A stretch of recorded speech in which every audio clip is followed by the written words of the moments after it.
Sudunga nga tong dakbayan nang inahanglan ug tabang. Nagbaguod sa kadaghan, sa kalisod nga gisaguban.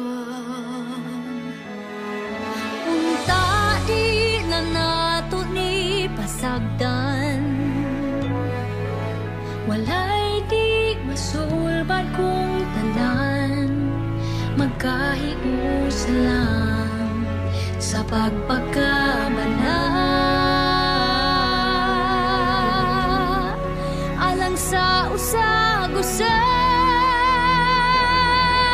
Kita ragyud ang atong kaluwasan,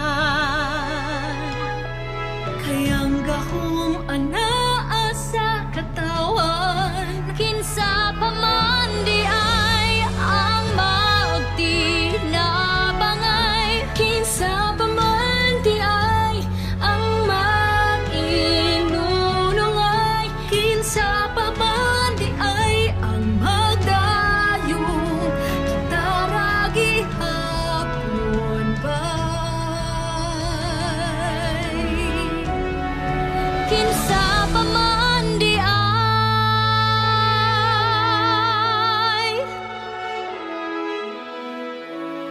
Aduna tay ikong usog, nga di mabuntog, di mapukan. Dayon ta gihapon nga mag-abarog, taliwala sa kalistanan. Bawion ta panginabuhi nga napagaan, Balikon ta ang kaninatagang taman, nakaaswagan, di atong dakbayan. maong giyawhang ang tanan. Taragyud ang atong kaluwasan, kay ang gahom anaa sa katawan, kinsa pa man di ay ang magtinabangay, kinsa pa man di ay ang mag-inunungay, Kinsa pa man di ay ang magdayong, kita ragi hapon bay. gamay pa nga pag-ato, Dasig bay, gamay pa nga pagsakripisyo. ikaw kung kita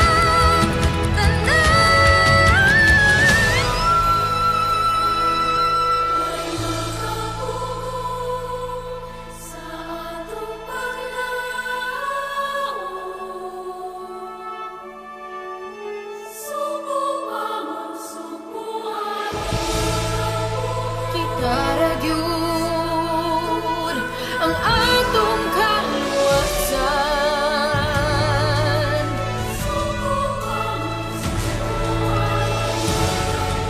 kay ang gahom anaa sa katawan. kinsa pa man di ay magtinabangay, kinsa pa man di ay Maginunungay, kinsa pa man di ang ay magdayong, kita ragi hapon bay.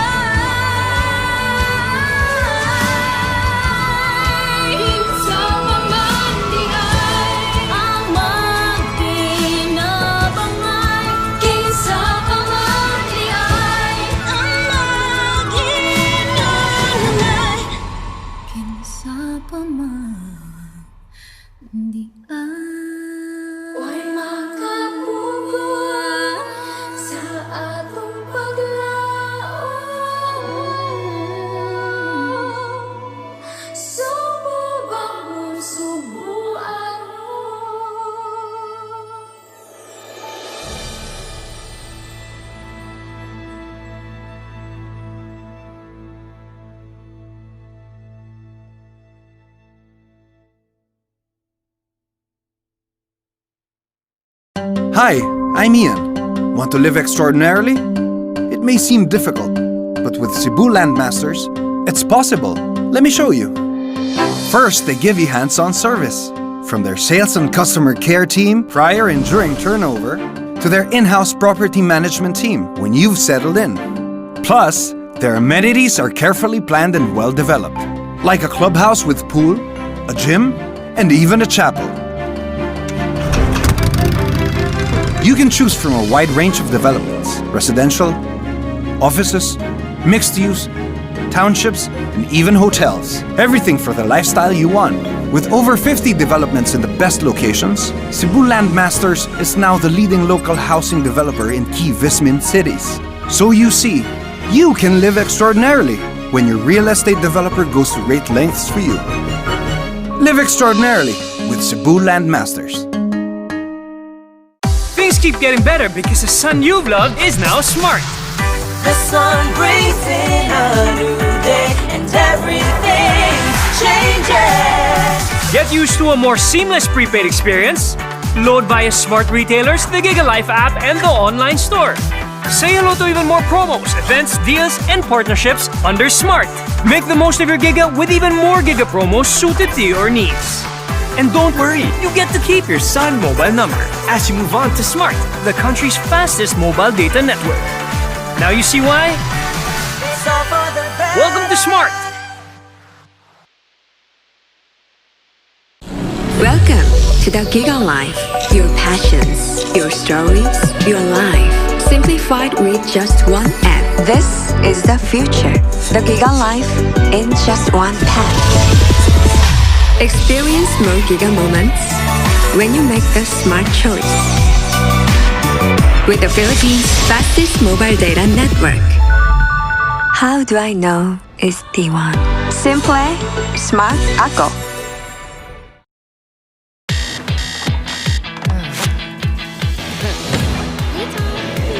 Guys, here, try this. Wait, let's make this extra. Ta-da!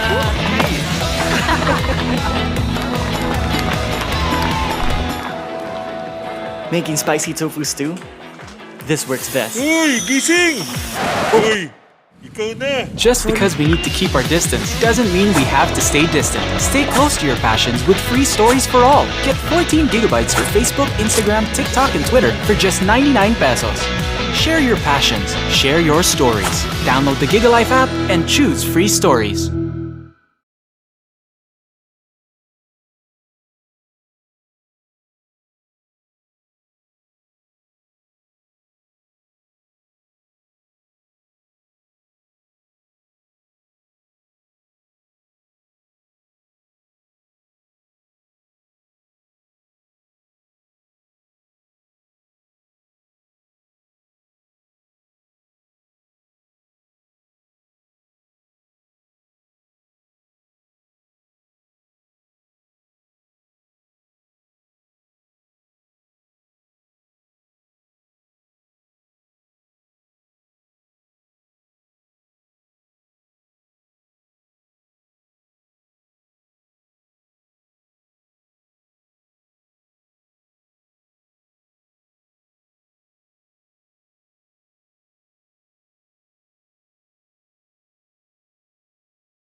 masayot kami masidukado. Kitang tanan gusto nga mo maayo. Pwede ra panindutay diri lang magsuya ay. Ug kung sports ang atong istoryaan, sa basketball Bisaya dili malupigan. Ernest Baksong captain food kita permi ang number 1. Pinakasikat ug the best si Pacman. Sige lang mong ingon na mong dila kay gahe. Suya lang mo amo ang pinakagahe. Among braso ba pinakagahe. Pero kasing-kasing na mo humok di siya gahe. Bisaya ko, irespeto ko. Bisaya ko, I'm proud na Bisaya ko. Buutan ko, Bisaya ko. Irespeto ko, I'm proud na Bisaya ko. Sa Bisaya ay hindi ni malupikan, mga buutan ng kinyong masaligan. Sa Miss Balls ang bongga o densan, ikisama tipolong mas bati yung giligan. Daghan ka ayo mga nindot nga suruyan. Kami king Surigao, Siquijor o Kagusan. Bumagete Cebu, Davao, San Carlos o Cagayan. Magpangitajud ka kung imong matuan. Kung gusto ka maminang maayong nagkanta, daghan ka ayo labi na mga Cebuana. Maayong musaya budi sa guban pa, perting kusuga muki ay ug zumba. Bisaya ko, irespeto ko.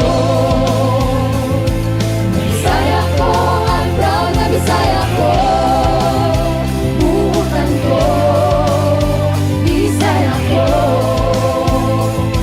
Irespeto ko, I'm proud na Bisaya ko. Kami mga Bisaya isip na ay prinsipyo. Dili mahadlok bisag kinsa ay lang ilaptin ninyo. Anda mo tabang mo sabot og mo serbeso. Kaliwat mini dagoy og ni lapu-lapu. Inyong bugal-bugalan o sa ngano-ngano man, kita puro Pilipino ngano ni pag-away man. Panagiusa o pagkuswag ang atong ipatuman, dapat magsinapdanay, dili magdinautay. Itang tanan maning kamot para sa kaayuan. Bisag lisod buhaton aron ang galinang matagamtaan. No one there's so much hate all the time. Stop the hate, yo, spread peace and love for the motherland.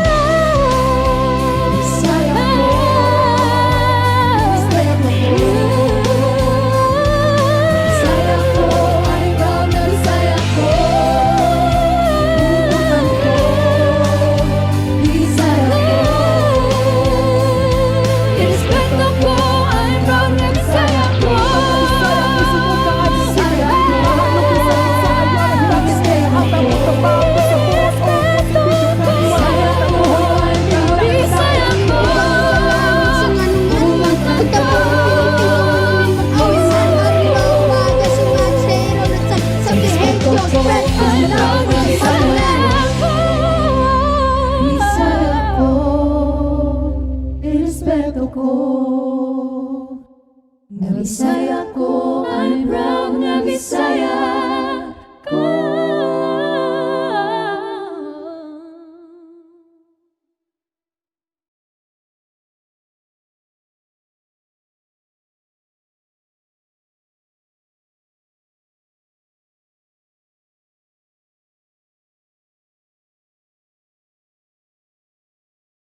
Welcome to the first day of the Cebu Design Week 2020.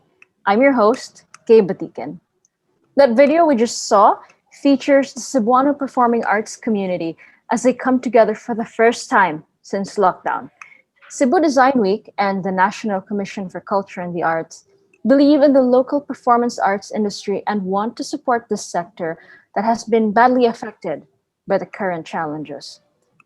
In a collaborative production of Two Tin Cans Philippines Incorporated, featuring Monica Cuenco, Ralph Malyarpe, Philip Manocol, Zayardi Ramos, Jilandi Caballes, Yesha de la Calzada, along with Sinulog Idol, Guangming Institute of Performing Arts, and KWNS Cebu, that was Kuya Brian's Bisaya. Since Cebu Design Week's conception 3 years ago, Cebu Design Week has advocated for the creative industries and communities here in Cebu. In October of 2019, it was a realized communal victory as Cebu officially became a UNESCO Creative City of Design. The pandemic has abruptly set back and postponed a lot of what we had planned as a follow-through. A design problem, then. How do we adapt to this new situation and still push through with our plans for Cebu Design Week? To give us a background on how Cebu Design Week has adapted to the present challenges and to formally welcome everyone, here is Ms. Mary Booth, CDW Overall Chairperson. Welcome to Cebu Design Week 2020, the Great ReCREATE.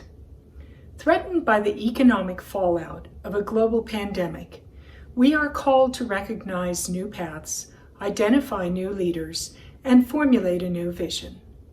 After the pandemic hit, we took a hard look in the mirror and asked ourselves, what are we here for? Our mission is to connect, create, and cultivate a network for design. We decided this year is not the year for us to call a retreat from that mission, especially after we won acceptance to the United Nations Creative Cities Network in November 2019. So, with our now very limited budget, we did what all Cebuanos are famous for, doing more with less. We reached out to our creative network and developed our Creatives in Quarantine, Stay Home, Stay Creative Facebook series, a lively and inspiring series of short videos with stories of creativity and resilience by Cebu designers. We then turned our attention to the manufacturers and exporters of Cebu with our hashtag What Cebu Can Do series. The resulting videos made during the quarantine are a testament to the quality of Cebu exporters. And we continue to expand the world of Cebu design through our affiliation with the Cebu UNESCO Creative Cities of Design Committee. As the virus continued its assault on our capacity to gather, we faced a difficult decision: what to do with Cebu Design Week 2020. Again, we decided that our creative network had ideas to share, advice, tools, and information to get Cebu going again. Cebu Design Week 2020, the Great ReCREATE, was born.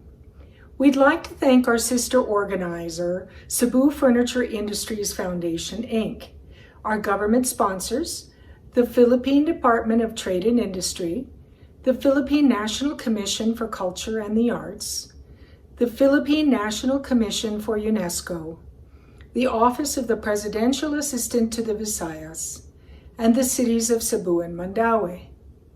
Our co-presenting sponsor is Smart Communications, and our omnibus sponsor and Cebu Design Week 2020 official real estate partner is Cebu Landmasters. Special thanks go out to Congresswoman Lollipop Uano Dizon for supporting the creative sector of Cebu. More than anything, we want to thank our trustees and the Cebu and Visayas creative community for keeping faith in what we do and supporting us with their creative output. We thank you, our audience, for giving us your time and attention. We hope you will be inspired and come away with some tools for your own journey and go into the world to create, cultivate, and collaborate for a better world. She reaches out to us from the US, where she currently is with family. Cebu Design Week has rolled out programs from as early as May of this year. Let's watch this short video that we prepared to see those programs in action. When we started Cebu Design Week, we wanted to connect people, encourage everyone to create, and cultivate the landscape of creativity and innovation.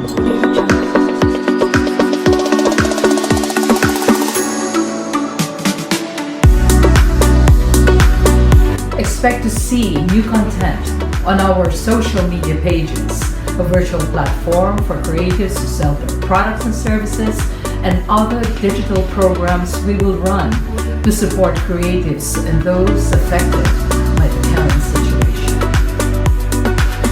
CDW 2020 may be one of the most innovative and meaningful undertakings we are going to be doing in a very long time. Connect, create, cultivate. There is absolutely so much we can accomplish together as a community. Community rebuilding is indeed what we will be looking at for this year's theme, the Great ReCREATE. COVID-19 continues to sweep the world in a frenetic sprint for damage control, bringing to the fore pre-pandemic weaknesses and accelerating megatrends at an unprecedented pace. There is a need to assess and reevaluate the role of creatives at large and how, more than ever, design and the arts are more essential in moving forward. Cebu Design Week aims to spotlight key pivot elements from different angles, all relevant to creatives from any industry. Our 5 sub-themes for the 5 design summit sessions are as follows. Asa Na Si Lapulapu, which is Where is Lapu-Lapu, we will be tackling today. Tomorrow, it will be Opportunity from Adversity, Individuals and Creatives, an Opportunity from Adversity, Organizations and Enablers. The first one will be in the morning, and the second one will be after lunch. And for the last day, Rethinking Tomorrow, Institutionalizing Creativity, and our current and last session for the Design Summit is Rethinking Tomorrow, Emerging Futures. Again, the first one will be in the morning and the second one will be in the afternoon. Today, our theme is Asa Na Si Lapulapu. The session is a check-in with the different creative industries. The creative Cebu ecosystem is a long-established, vibrant, and multifaceted community estimated to contribute $500 million or 7% of the local GDP. This is from the UNESCO Creativity in Crisis 2020 document. Existing creative sectors for functional design, creative services, visual arts, new media, performing arts, traditional cultural arts, cultural studies, audiovisual arts, and publishing and print media have all been impacted with the pandemic. Hear stories of resilience and struggle, community building, and rediscovering the ties that bind us. Guests span a wide range of creative industries, and they will present personal case studies on evolving tactics to weather out the pandemic. I am sure everyone is excited to hear how the different creative industries are doing. We have 5 speakers who will share their experiences amid the present challenges. Each talk will be followed by a Q&A with our moderator, Chairman and CEO of Pajes Food Group, Mr. Bani Pajes. Please type in your questions in the Q&A button or click the raise a hand button, which you will find at the bottom of your panel, so we can turn on your mic and you may ask your questions live. Let's get right into it. Our first speaker is an artist teacher, musical composer and director, and cultural impresario. He directs theater, trains actors, and is a specialist in cultural development and arts. He's a major heritage advocate. Let us call on screen Mr. Lutgardo, Gardy, Labad. Be showing a PowerPoint presentation as I speak, and just to do a preparatory forward, I will not just be speaking about Cebu because I'm not from Cebu, I'm from Bohol. But we're very happy to share with you my personal and our community experience in design. Heritage as sources of creative design in the new normal. I anchored my presentation on this rationale, which I got from the organizers. So it will be learning more about the region's cultural heritage and traditional expressions, and how we touched base and how this creative industry is doing in the midst of the current challenges. So my objective would be to acquaint our audiences on my understanding of what heritage and heritage-based cultural creation is, especially for the creative industries. I'll be sharing my personal experience in performance and community work in the Visayas, reflecting my engagement with heritage themes and sources. And I would be sharing some suggestions how a balance between creative innovation and heritage awareness may be reached in how our work has been impacted by the recent pandemic crisis.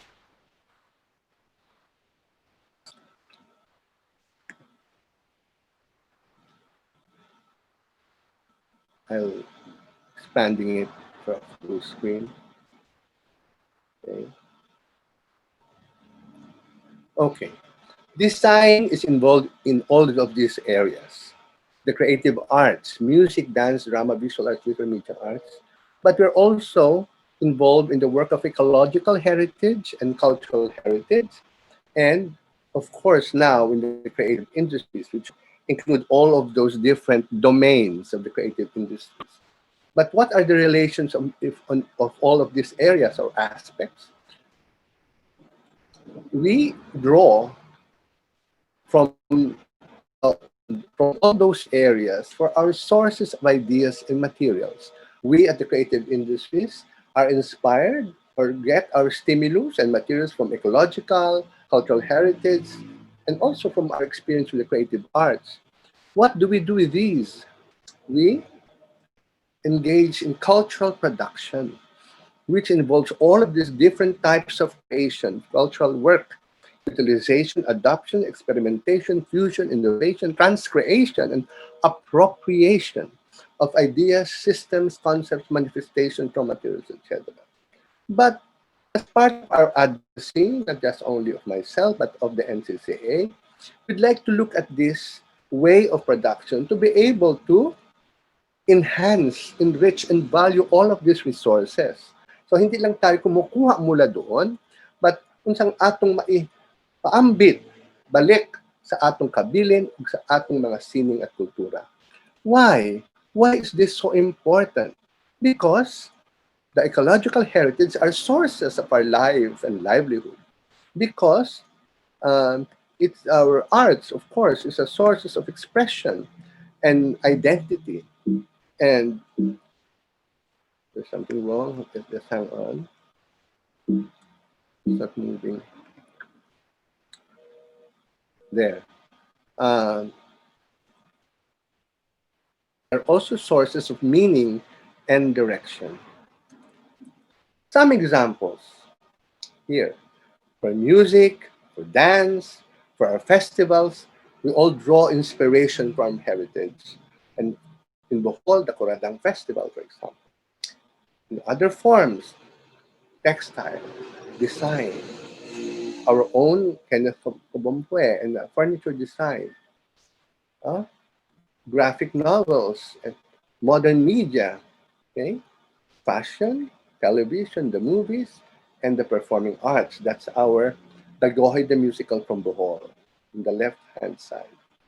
So, but right now, this heritage, because of the question, the title, Asa Na Si Lapulapu para nako. For us, it is a symbol of personal cultural assertion, courage, sovereignty, but he's also a representative icon of our pre-colonial Visayan culture. Okay? Recently, last December, we staged Mangayaw, Mundo ng ating mga ninuno, a production of the National Historical Commission, and we performed. We mounted it there in Cebu Province, in Lapu-Lapu City, at the Hoops Dome. And this is in cooperation with Junjet Productions, the Office of the President, Lapu-Lapu City, DOT, DFA, and the cultural networks of the Visaya, looking at the sources of our heritage. It was to launch the 500-day countdown to the centennial commemorations of the Philippines. So this is our team. So we did a lot of research for this. I'll just run through the slides. Okay, the production values.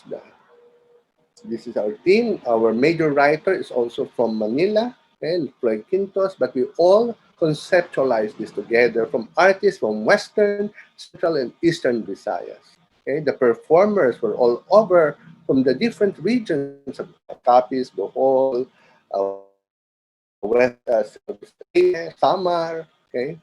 And we had consultants, no? From Cebu, we have Jobers Bersales, no? Okay. And Jay Hore. So, we took a lot of Boxer's Codex as our take-off for all of the major designs and iconography. Okay? Now, these are pictures of the realized production. So from the research to the actual conceptualization, implementation, look at how we use projection images to look at, to portray, to explain, to describe the way we communicate in those gone by age. The anitos, the ghosts, our spirits, our ancestral spirits. And at the end, we have a Cebu musical theater actor acing the role of Lapu-Lapu. So this was the process: research, studies, consultation before actual creation, then experimentation, we validated it, then we presented and we did a lot of revisions. So this is a short way. This is different aspects of our research. Look at that, the different groups of expertise who are also steeped into cultural studies and cultural experimentation.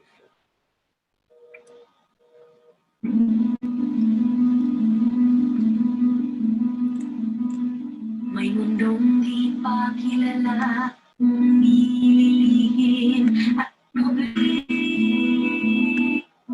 kung atong suhiron pagkalayo The Visayan folktale of the origin. I'm sorry, what happened?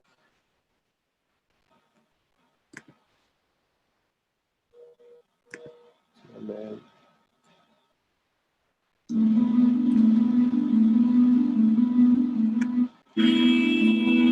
Kung suhiron pagkalayo ang gagahapon, dali atong sodomon.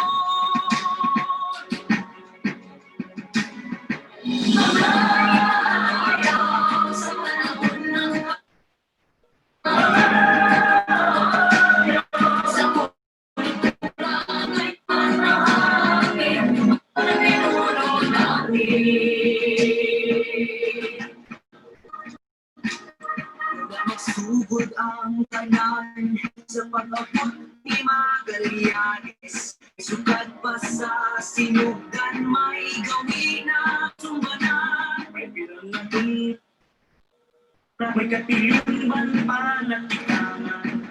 May pagpakig-amot sa iban nga kabat. Okay, this was just an excerpt because we don't have time. So what we are afraid of, and we are always being careful, is the concept of appropriation and misappropriation. And it's really the use of elements of culture without previous knowledge and participation of the sources of that culture. So one of the NCCA project is a television series that tackles indigenous culture. Unfortunately, hindi ito napalabas kaagad. Naudlot dahil sa pandemic, but we will continue to showcase this next year. Okay. So as a final presentation, I'd like you to see a video of a plan of the regional cultural hub for Central Visayas, which is going to be constructed by next year. And this is inspired by different cultural spaces studied, and of course, cultural designs emanating from our heritage, the gold age of the Visayan people. Okay? This is my final thing.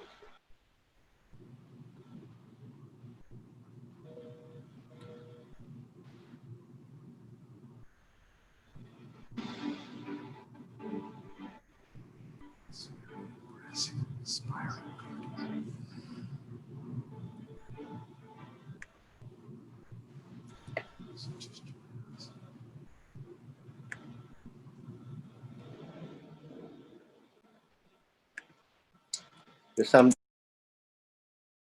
wrong. I think I can say, I think I'm beyond the 15 minutes already.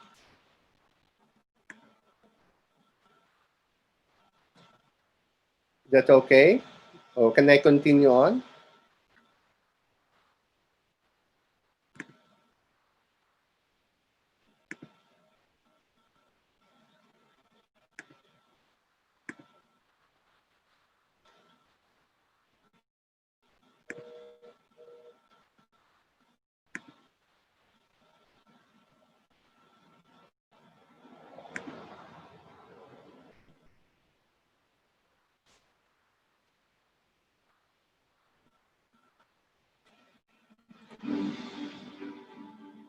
It's on top of the Banati Hill in Tagbilaran City.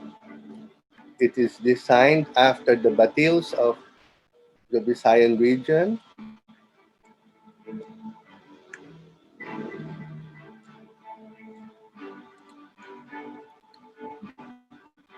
It will showcase the cultural heritage and the arts of the four provinces of Central Visayas, Region 7. This has already been endorsed by the Regional Development Council to the national government. It will have a museum, a gallery, a training center, and a block box and a restaurant. So all our artists from the region can showcase their arts and heritage in this.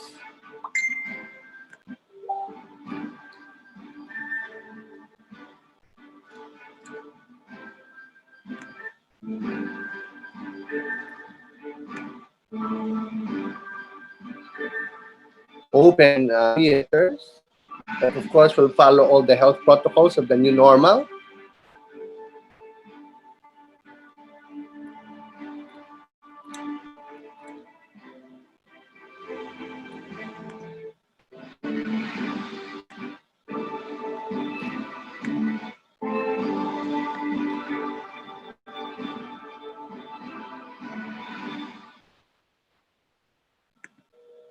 So as closing, I'd like to say Asa Na Si Lapulapu.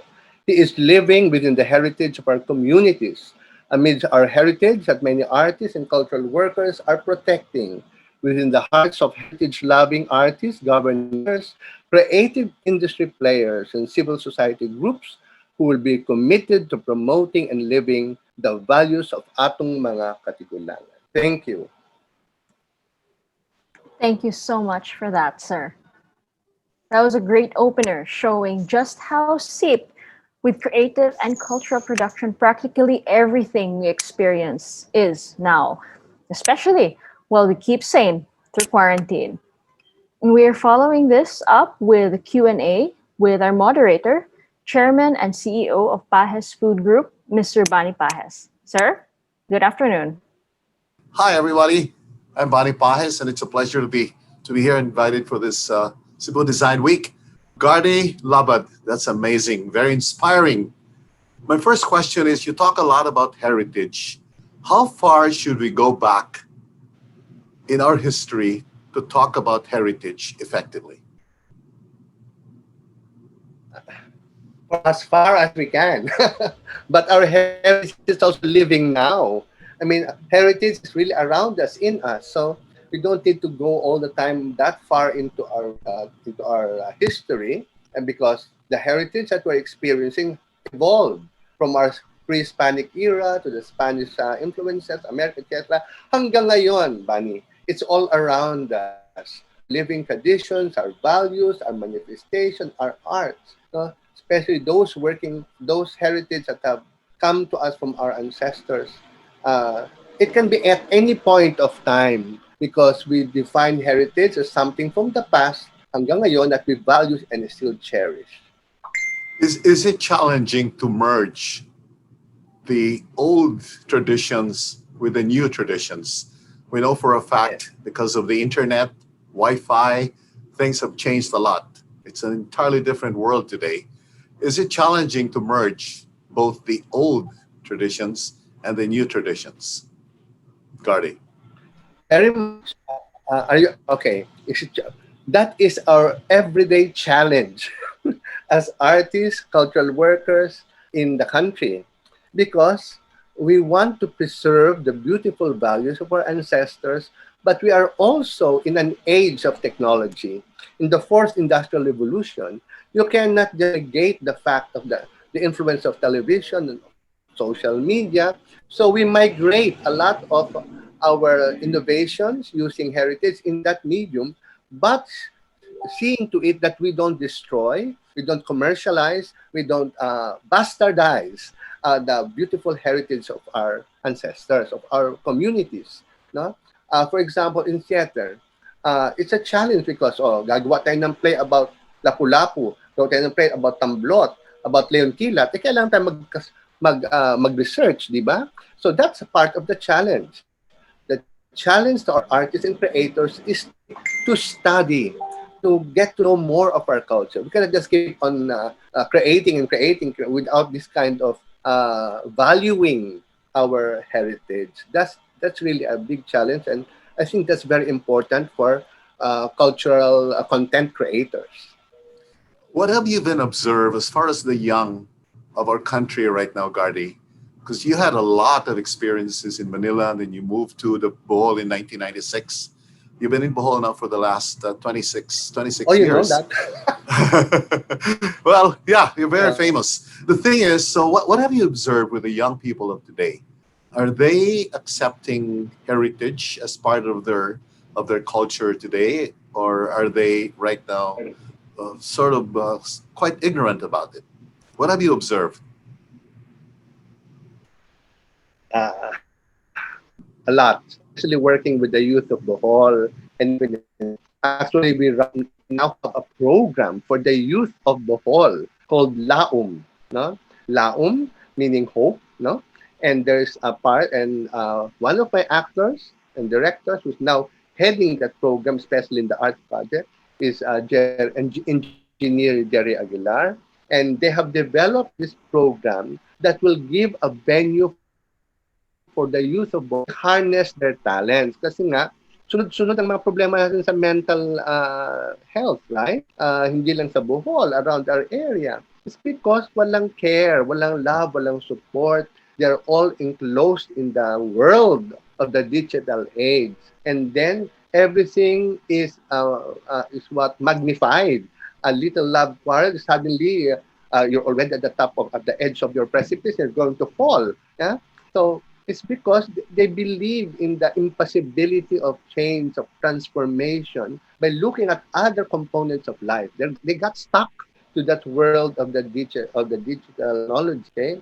And believing that only that world, okay? So there is this whole venue for the arts, for them to express, for them to connect with their parents, teachers, community, to revalue what is outside of that digital gadget, and to migrate this experience perhaps in that beautiful digital technology. So it is so sad that many young people have resort to all sorts of nihilistic methods, no, to understand what life is.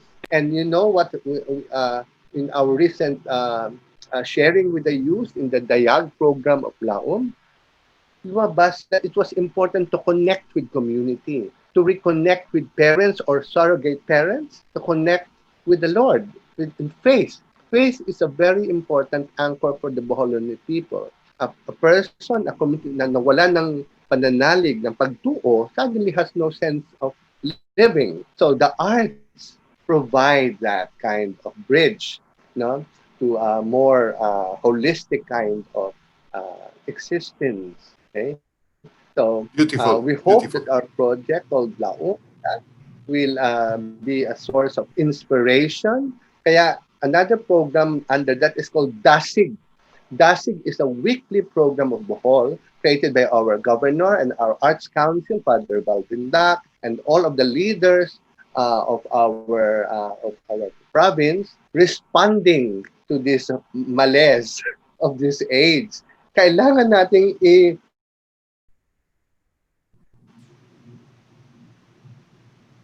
the youth with their greatness values. Totoo talaga si Rizal, di ba? Pakinggan natin si Rizal and let us be inspired. Gardy, you know, with the pandemic, which might last for a little while, what is your biggest challenge right now facing what you're doing, trying to accomplish? Okay, I'm also part of a national project called Cultural Recovery or Resilience and Planning, okay, to assessing the actor across the country. Cebu Design Week were respondents participants, including si Miss Ruby, no? And in that focus group discussions, we really looked at hindi ito wawakas kaagad. It's going to be a lingering age, a lingering period in our life. So we really have to create new migration, new developments, confusing or bridging these two different realities.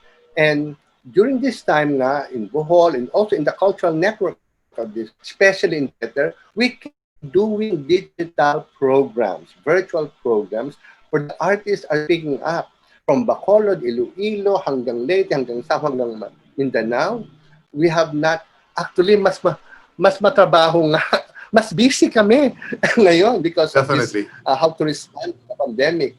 We keep on creating, we keep on migrating, and conversing with the artists in the through digital world. But we keep on engaging them also in the physical world. Like dito sa Bohol, meron kaming digital shows every weekend or every week, but we still do our cultural mapping, our consultation in the actual communities. Hindi pwedeng wala, maski iilan lang, maski may physical distancing. Hindi pwedeng lahat ay nasa digital world. The challenge is how to balance that. And That's so amazing. That's so amazing, Gardy. By the way, sorry. Yes, continue. I think we got okay. Well, Gardy, can you hear me? Okay, we have a little problem here with our connection. Okay. Well, you've been recognized. You've been recognized by the UP Communications Alumni Mass Communication Alumni Association. You got a 2020 Glory Award, which you haven't talked to us about. You're getting one in November. It's going to be virtual. It's a prestigious award. How do you feel about it? Yeah. Well, nabigla ako. So I feel happy, of course, but confirmed, no? Kasi yung award na yon daw, nakbasa ko, ay binibigay sa somebody who studied in that college, went in work that really reflects the values of their programs, which is communication and education and media work, no? There's a College of Mass Communications, no? So I was I'm privileged that I was trained not only through that media institution, but also with PETA. And it was the mingling of the world of media and the live theater, which I really brought forth in my work in PETA, in Visayas, our programs here in the province. So it was like a confirmation, no? And it really strengthened my determination to keep, maski tiguwang na ta, di ba? Senior age na tayo. So ang aking dedication ngayon is to nurture the next generation, not letting them copy what we do, what I do, but giving them the ideas, the inspiration to continue on this important work of reaching out to the empowered. You know, our governor, interconnected. No? This is Governor Yap, but it also came from our previous governors because we want to have an eco-cultural vision realized for Bohol. Empowerment of the weak and poor, reawakening of our arts and culture, and really upgrading our tourism-driven economy. Dapat magkakasabay-sabayan.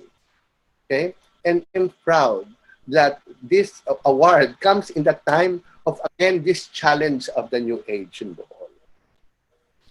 Wow. Well, there you have it. Nangita ta ni Lapu-Lapu, nara, si Gardy Labad. Gardy, more power to you. And when you come to Cebu, we'd like a chance to interact with you and learn more from you. Okay? Good luck. Good luck. Thank you very much, Mr. Gardy Labad, the icon, one of the icons of the art and culture in the whole country. Okay? Take it away.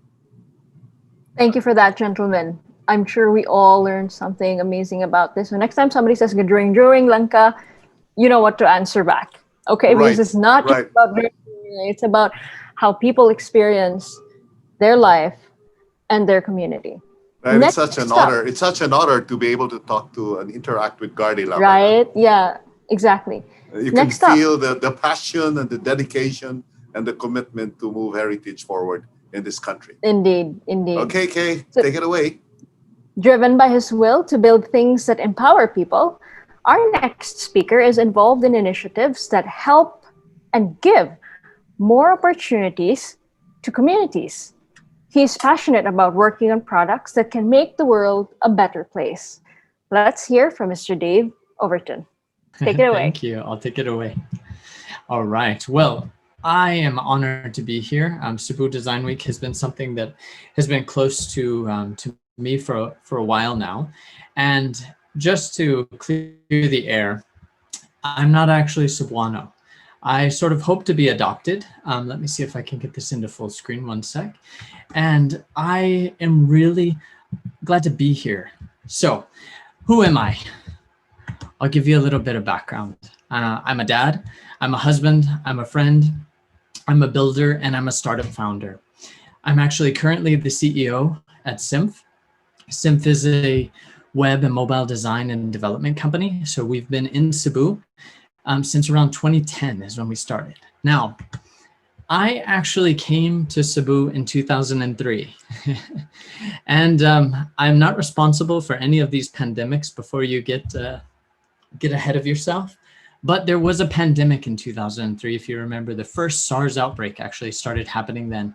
And the imagery that I recall from then, as I was even traveling across the world, and the fears and concerns that my family and loved ones had while I was traveling into Asia, where, you know, this was the epicenter of SARS, is actually reminiscent now.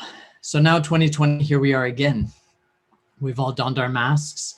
We're all taking precautions. And so as Cebu Design Week came up and they asked us to think about, yes, where is Lapu-Lapu, or where are we now in the midst of this tragedy? I want to share a few stories with you today and journey with you through something that we've gone through. So our journey, actually the first thing that happened was we really bled. Now, I won't go into a lot of details, but I know many of you and many in the community, we lost loved ones, we lost family members, we lost people who were near and dear to us. And this journey was a hard journey. It happened in what seemed like so quickly. It just sort of closed down. Actually, my wife and I had a baby the day before Cebu City went into lockdown. And it was just this traumatic whirlwind of times. I was trying to figure out, you know, how to get home and what it looked like, and, you know, presenting identification for a newborn. And so there were just so many challenges around this time. I know a lot of loved ones were lost during this time, and we bled. In addition to that, I think the community as a whole really bled. We lost businesses, we lost jobs, we were displaced, we couldn't feed ourselves. You know, these challenges were real, and they were felt all throughout the community. Now, as we went along, we had to change. And so I can speak and tell the story of Symph. We actually went remote only. And now we're digital natives, I guess you could say. We program and we design things digitally. And so changing to become digital only or remote only was not such a big challenge for us. Other companies had to change and to structure how they might still continue to have physical operations. But we all sort of adapted and we changed. As we changed, we grew. And I think this is really important because as I observed this situation from Symph, obviously a lot of people reached out to us because they suddenly were forced to face the reality of a digital transformation. Their physical stores were closed. How could people show up and buy things? How could retail operations quickly shift into the digital? And we had a lot of company owners, entrepreneurs from small to medium to big coming to us and asking and saying, Dave, you know, what can we do quickly and how do we do this? So we grew, and we also had to help enable growth within them. As we went through this journey, and as I reflected on this, where are we now? And I'm now here on the stage. Oh, wait. There is no stage anymore. And there is no audience anymore. I can't get visual feedback from you, unfortunately. I can't look and see if people are laughing. I can't hear rumors. I can't watch all of you checking your smartphones because I've lost your interest. So stay engaged for just a minute because I'm still giving this talk. We all want to go back.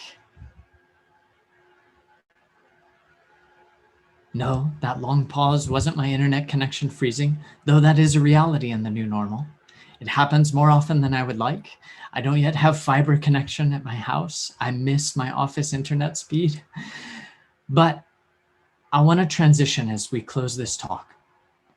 Opportunity awaits those who take steps to make something new.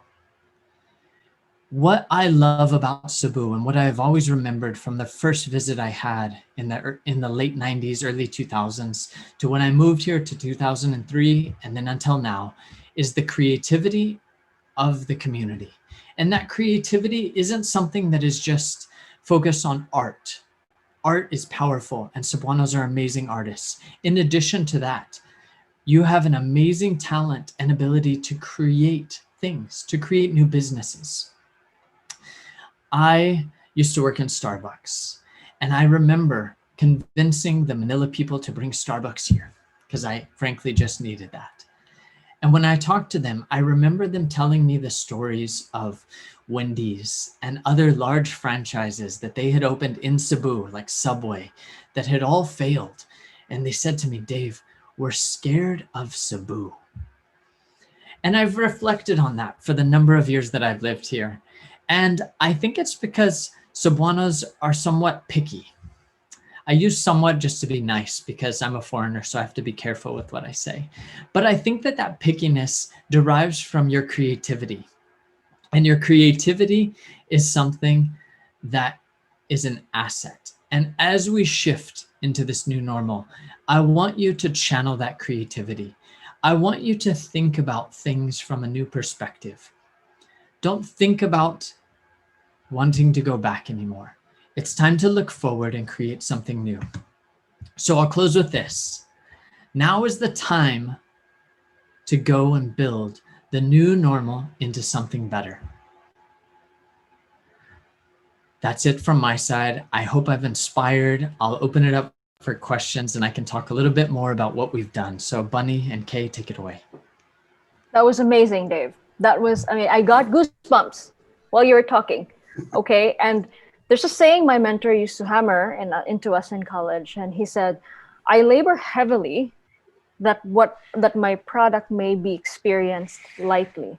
And this means that it's often the subtlest things in products that affect our own quality of life so tremendously and seamlessly that we don't even know it. So I think this is where the pickiness comes from.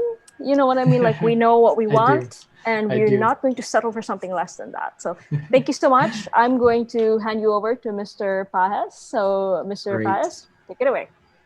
Thank you, Kay. Hi, Dave. Welcome. Thank you. That was short and sweet. Pretty thought-provoking though and challenging. Is there a particular age? Is there a particular age that a person can easily transition from the physical world to the digital world? How's that? Difficulty pronouncing that. Yeah, you know, I think age is something that makes it. It makes it easier when you're younger. You know, transition is harder. And as I get older and I have children, I realize how much more I sound like my dad. And I think like my dad. And we sort of become stuck in our ways of just, this is the way we do it. Now, that being said, I think the advantage that everyone has right now is we have these little devices in our pockets that are just so accessible. Now, I think one of the shifts or the struggles really is that you have to focus on where your community is. And that's sort of a commitment. And sometimes that means you may be spending more time on your phone. In this current age, the trend that I've observed is actually that in the Philippines, informal networks and marketplaces are winning and they're beating the formal networks and marketplaces. So what I mean by that is I'm seeing these communities sprout up in Viber and in Facebook groups and even to a certain degree Facebook Marketplace, but in general just Facebook. And these are informal selling places instead of the Lazadas and Shoppees. They're doing great, but these informal networks are where I see a lot of growth and opportunity, especially for those who maybe text communication is their go-to, you know, and that's the older generation. I can see that a lot because we've been in the restaurant business now for many years. And of course, physical stores, dining and everything. And it's just that when we moved into the delivery system, it's just that looks like the whole city of Cebu has gone into the same business itself, right? Do you think this informal network and systems will stay when things settle down and we get over this pandemic, hopefully in the next few months or even a year from now? What do you think? Do you think they're sustainable, or are they just going to go down the waistline and we go back to the original place where we were before? Sure. I think that, for things to become sustainable, they have to continue to be easier or simpler, like in terms of a solution. Now, I always remember, I went to college in the United States. And so imagine with me for a minute, we have these huge campuses, and these campuses are laid out by architects and engineers, and they build the sidewalks, right? And then beside the sidewalks, and usually cutting corners and going from building to building, there are what we would call, cow paths or cow trails, right? Where all the students take that line because it's so much quicker than walking to the sidewalk and then taking the 90-degree turn to get to the next building. Now, I think the question really is will digital be a shortcut, or will it be simpler when things do open back up?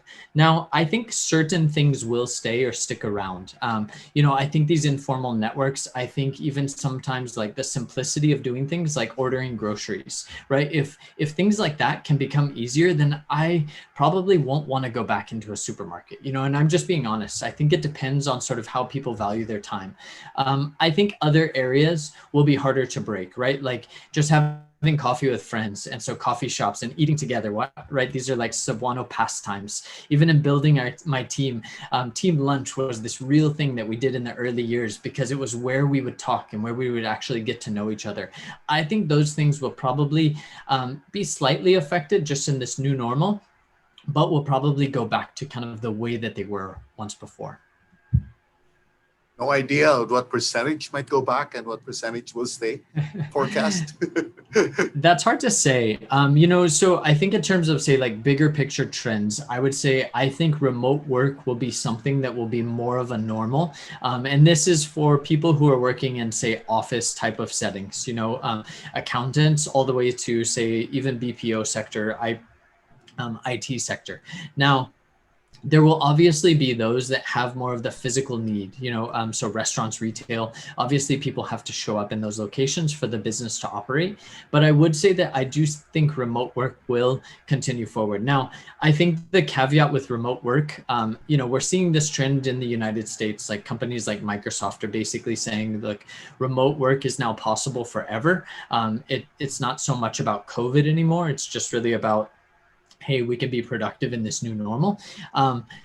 Internet connectivity here is still lagging. And so it does make it a bit of a struggle. So this is sort of assuming remote work is a possibility due to that internet connection.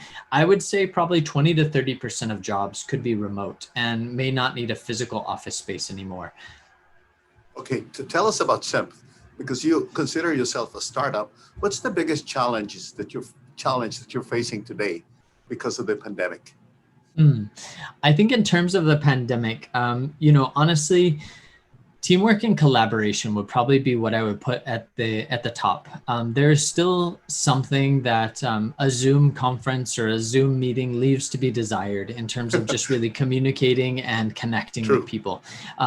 There are digital recreations and things that we can do together online, but there's still there's a big gap between what was and what is right now. And so I would say team collaboration and just communication and connection are our biggest, say, struggle or pain point right now. What's your focus for the next few months now for SIMP?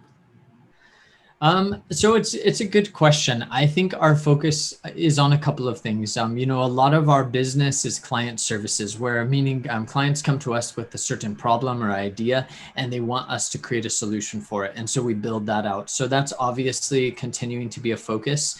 As fortunate as we are, I can say that, a lot of clients have been coming to us. So it's been somewhat a good sales season for SIMP. I say that, hoping that the rest of these industries that have been more affected than us will recover.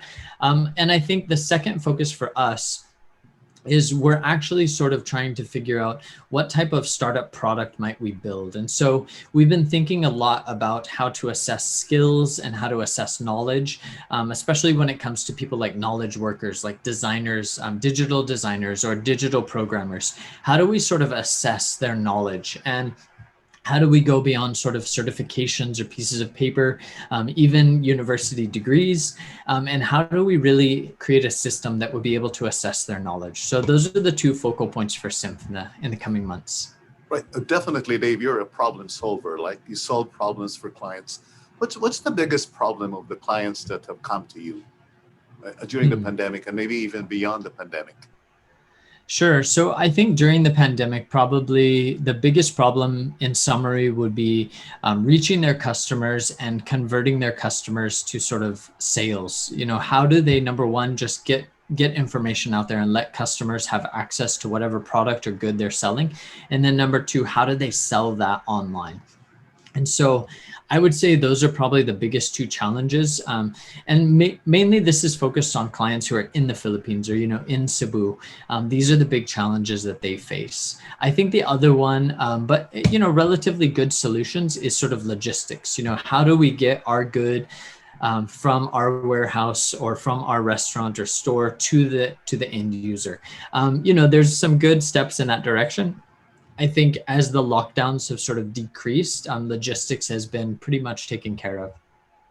Yeah, to solve these problems, are you developing new avenues, new systems, new concepts, or are you using existing concepts like Facebook, Instagram, and the other facilities that are available in the market out there? Yeah, that's a great question. I think our initial start with most clients is to use the existing networks and the existing tools. And the reason for that is just to give them a quick go-to-market. And what I mean by that is, in a lot of ways, they went from having a physical retail sales process, and then suddenly that is just turned off. You know, that goes to zero. That's extremely painful. They don't necessarily have months to wait for a new innovation to come out or to be tested. Right. They really need something quickly so that they can start to recover. Then what we do is over time, we start to look at, okay, is there an opportunity here to build something new, to build something different? But usually we start with sort of, here's Facebook, here's Instagram, let's get you started. Let's get revenue coming back into their business and let's keep people employed. Wow. Okay, maybe a lot of the people watching us right now come from the furniture industry. Is there a particular idea or product that you can offer to the furniture industry? That is a good question. I will say that I don't necessarily have anything off the top of my head per se for the furniture industry. But I think if I sort of looked at, you know, where I would stake technology right now and what might work for them, I think thinking about how to have a collaborative design process or get people interested in the artisanal side of the furniture creation here might be very interesting. You know, I would say my general views, and again, I think a much more knowledgeable person from the furniture industry is gonna give a great talk. I'm very excited about his talk in a bit. He's going to give different insights into what's actually happening. So take this with a huge grain of salt. I would say that, you know, mass production of furniture has moved to China, and that isn't really the strength or the focus of Cebu. Cebu, again, I would go back to my point, focus on the creative, focus on the art, focus on the interesting things that you can do, and sort of think about how could you get people involved in that creative process. Now, in terms of furniture and things that I've been seeing people posting on Reddit and Instagram and Facebook, like stories of them actually crafting different furniture. And they're taking like old timepieces, you know, say from, the early 18th century or things like that. And they're crafting them now with the idea of like, here's a new desk, you know, for COVID, because everyone's working from home and everyone needs a desk. Everyone needs office furniture. Everyone probably needs furniture for their kids to learn, you know, desks and things like that. Now, that being said, I think what Cebuanos could do, or if you're in the furniture industry, what I would think about is how do you create a process that is somewhat dynamic, where people are able to get involved early and talk to you about the different materials and learn from you and have this engagement. And then you would charge sort of a premium, because it's not just like, you know, they're buying a desk at IKEA. They're really getting some sort of premium crafted product that is built and designed for them. You know, and so I think that's where I would probably push furniture industry professionals to focus on right now. Interactive, dynamic, creative process. Yeah, good idea. One last question. For those of us who may want to go into the digital or the internet business, what are the opportunities out there?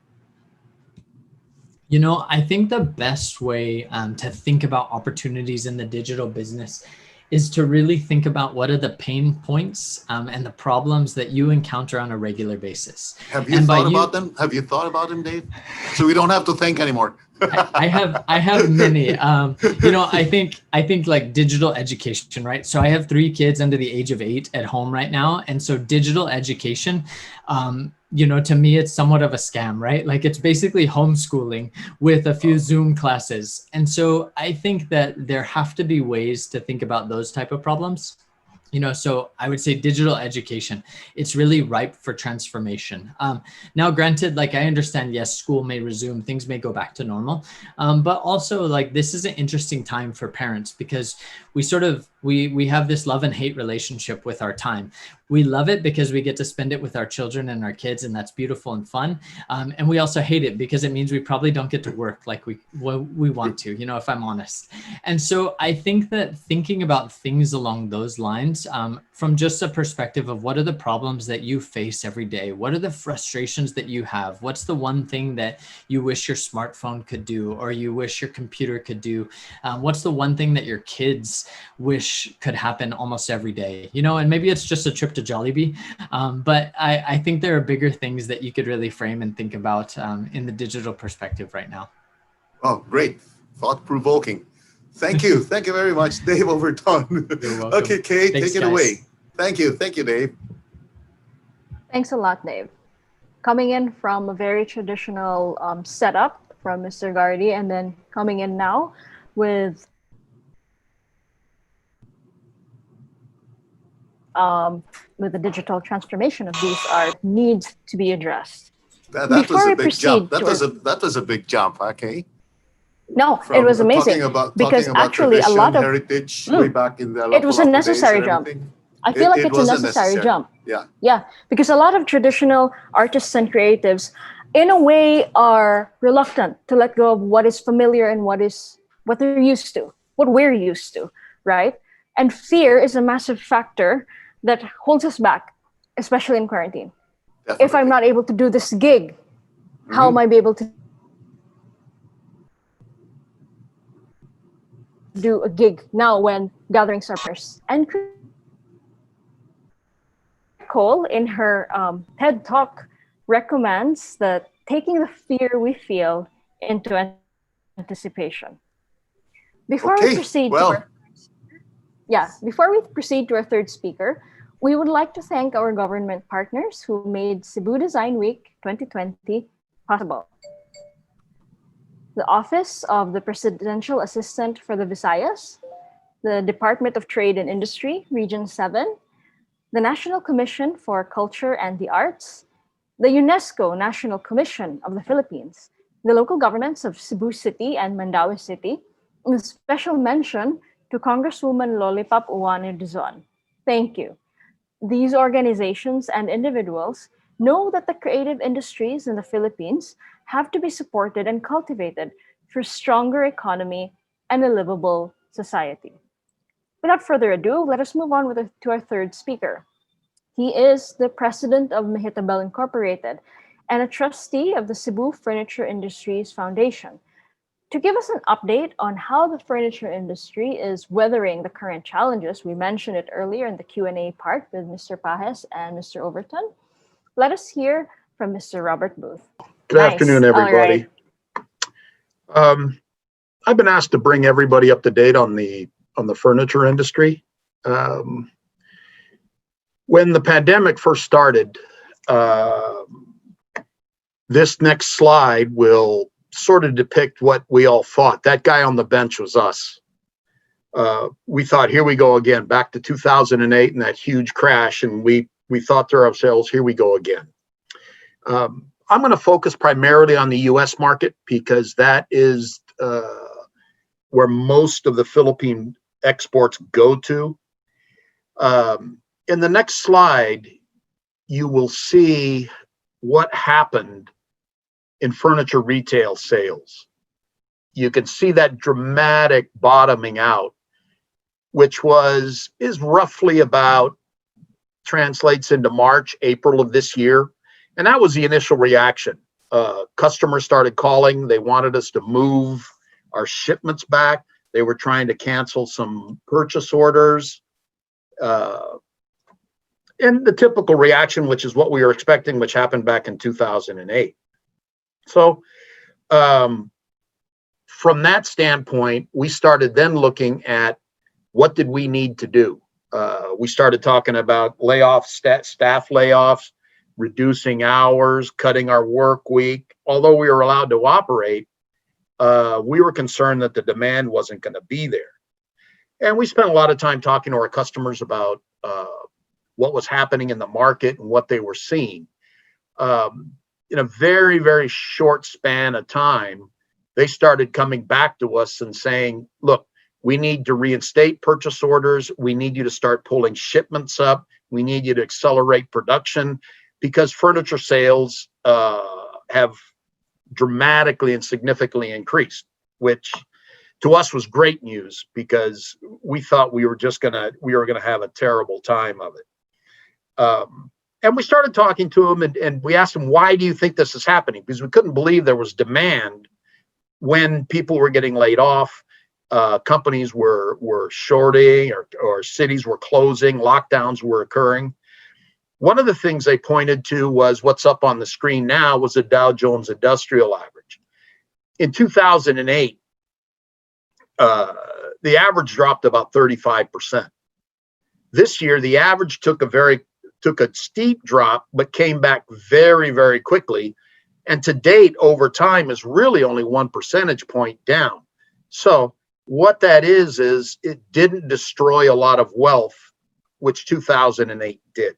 Impacted retirement funds, impacted personal discretionary spending. Second thing they were seeing is many families were moving out of their primary homes into secondary homes. It's not uncommon in the United States to have a vacation home or a second home somewhere. And a lot of people were, because they were working from home, they moved their families into these second homes. And they wanted the second homes to be a reflection or similar to the first homes. So as they spend time in their second homes, they began purchasing replacement furniture to bring it to the same standard as their primary homes. Because they were working from home and their kids were schooling from home, tremendous demand for home office and home office type furniture.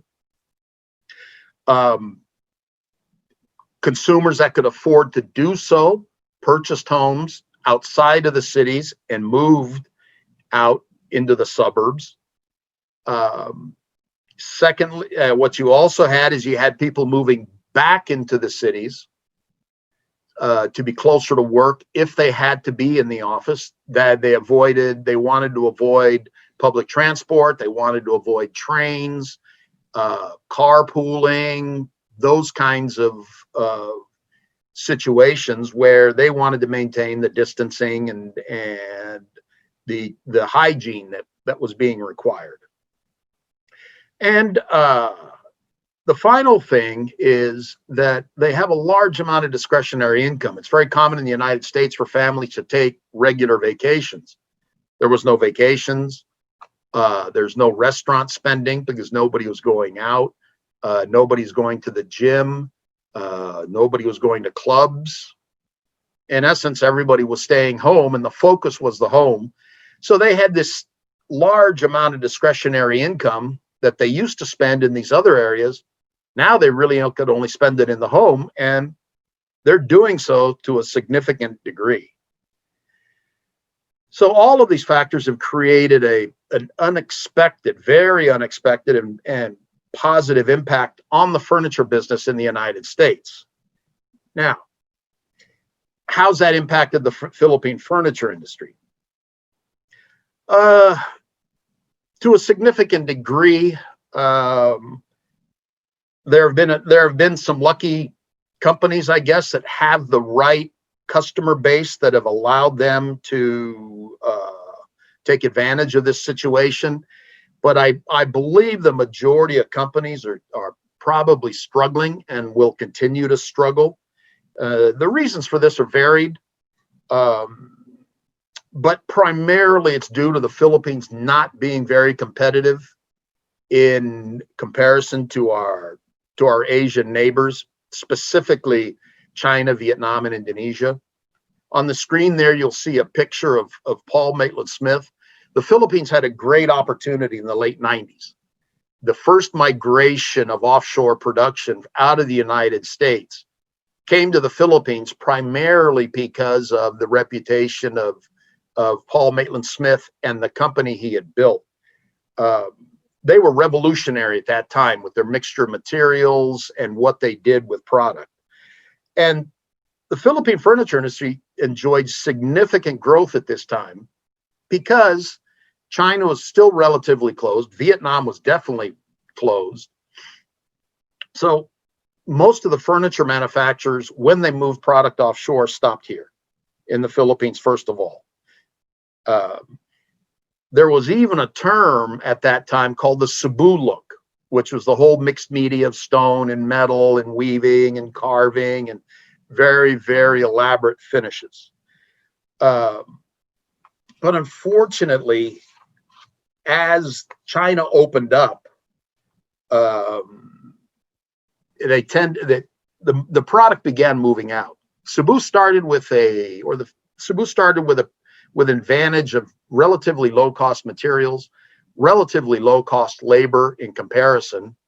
But we pretty much lost that very quickly with the increase in the cost of raw materials, the politicization of the wage setting, where there was fairly dramatic increases in the minimum wage on a regular basis. There was poor sources of capital for expansion. It was expensive. The supply chain to support the industry never really developed. I mean, there's no steel manufacturing industry in the Philippines. There's no glass manufacturing. So a lot of these requirements had to be imported, which becomes uncompetitive over time compared to the countries that have these types of industries in country. Furniture's land hungry. I mean, probably the biggest furniture factories in the Philippines are probably in the 12 to 15,000 square meter range. The factories they built in China and are building in Vietnam are in the 50 to 100,000 square meter range. They're just huge. So they have economies of scale, which are very difficult to compete against. And because it being land hungry, there's an artificial shortage of land here. Land is very expensive because the infrastructure is so poor, the road network's poor. So you have limited land with which to build, and the cost becomes prohibitive, especially when you try and want to establish a manufacturing industry. Government support was minimal all the way around. There's not a great bias here for the manufacturing industries. Manufacturing industries employ people. They generate significant downstream support industries. And that really didn't happen here. And the unfortunate reality is we have a very expensive supply chain. It's probably one of the most expensive in Asia. As an example, I can bring a container from Vietnam for $550 for a 40-foot container. That same container to ship from Cebu to Manila is almost double that cost, much shorter shipping period. During that period, the Philippines never established a significant upholstered furniture industry, which represents probably 50 to 60% of overall furniture sales. China very, very quickly started into cut and sew the patterns and very quickly evolved into the manufacture of upholstered furniture. In recent years, there's been another opportunity that's presented itself where the Trump administration has placed pretty significant tariffs on Chinese-made goods. So the Chinese companies have been looking outside China to try and find another production area U.S. customers learned a lesson by having all their production in that one basket in China. That negatively impacted them. So they've been looking for alternative sources of production. What you see on the screen here is Vietnam's growth in furniture exports. From 2011, when they were doing probably about 3.7 billion, this year they're estimated to do 10. The growth has been phenomenal. And it's a very similar country to the Philippines in the respect that about 100 million people, very, very young workforce, labor force. So many parallels, but they've been able to capitalize on this move. And so much of the Chinese manufacturing diversification is going into Vietnam. They're bypassing the Philippines once again. So unfortunately, it doesn't look like we're going to get another shot, even though there's a good opportunity there. So what's the conclusion? The Philippines has very good artisanal, very good hand skills.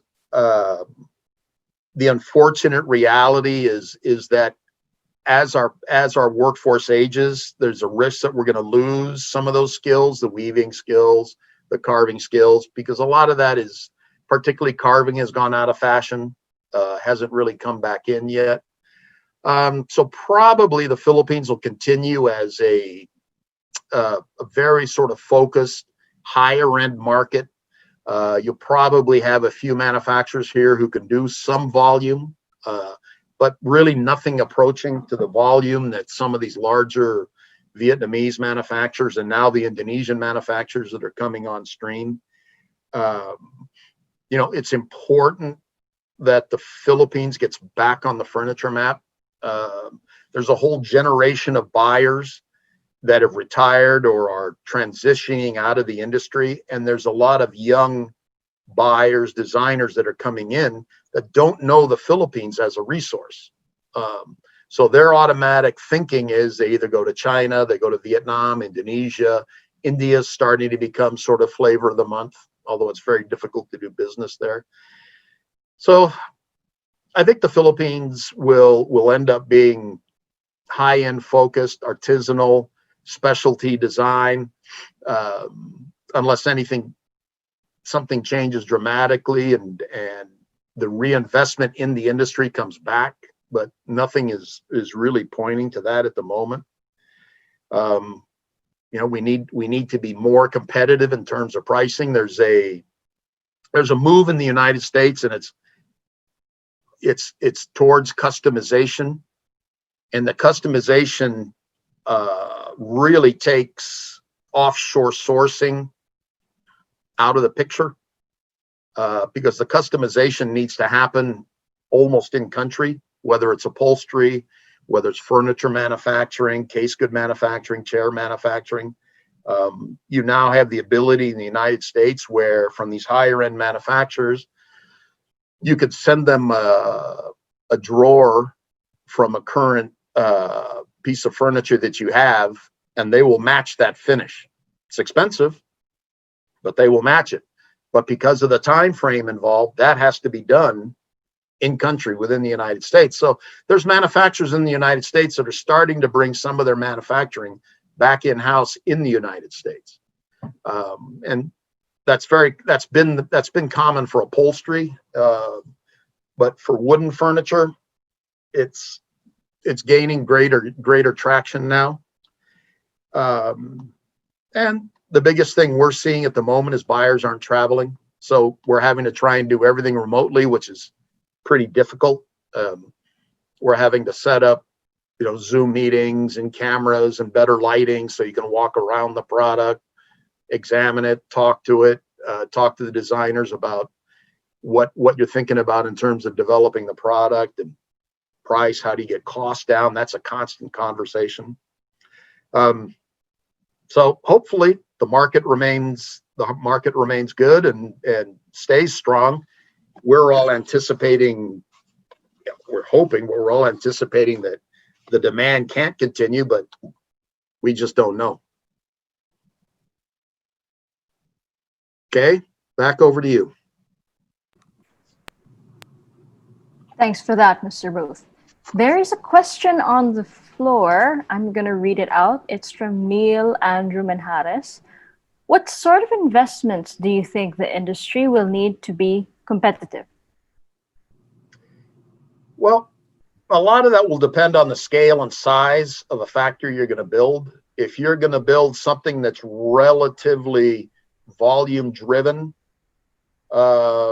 you would, and depending on where you place it, land cost is critical because of the size of property you need, but you'd probably be looking somewhere in the region of $7 to $10 million to outfit a factory properly.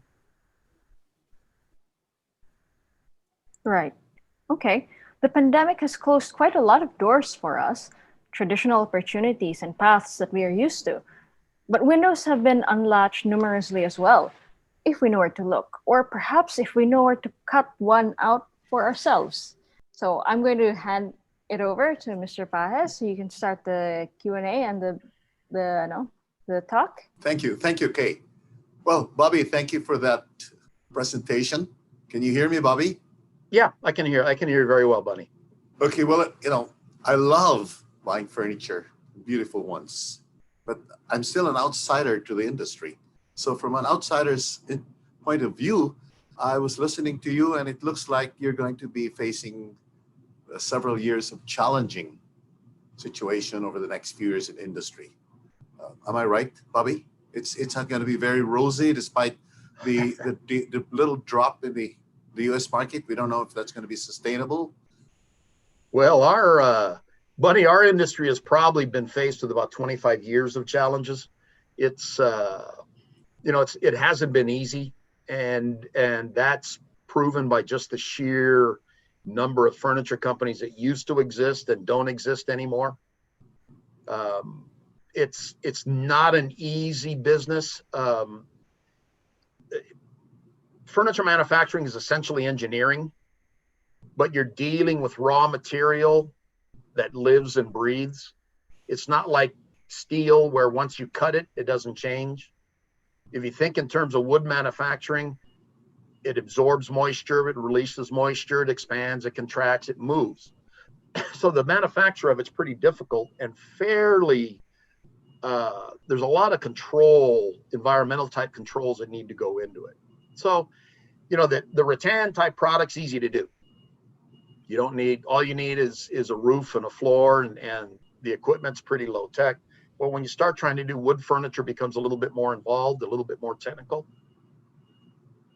Yeah, but maybe rattan has way past its time, right? It's not. Well, it appears to be coming back. It appears to be coming back because we're starting to see a lot of rattan specified in hotel and hospitality contracts, which typically kind of lead the way into style and fashion a lot of times.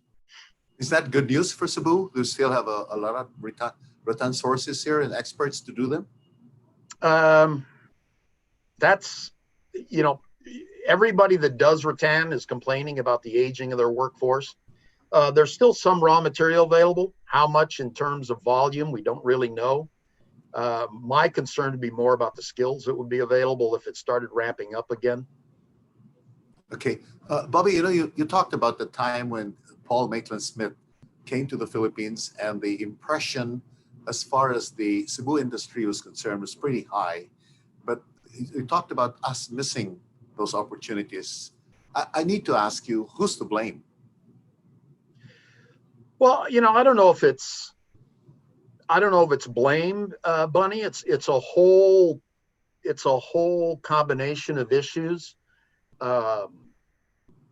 You had a lot of manufacturers here that when they became very successful, they didn't put the money back into the factories. They put them into property. They put them into other businesses, probably diversifying themselves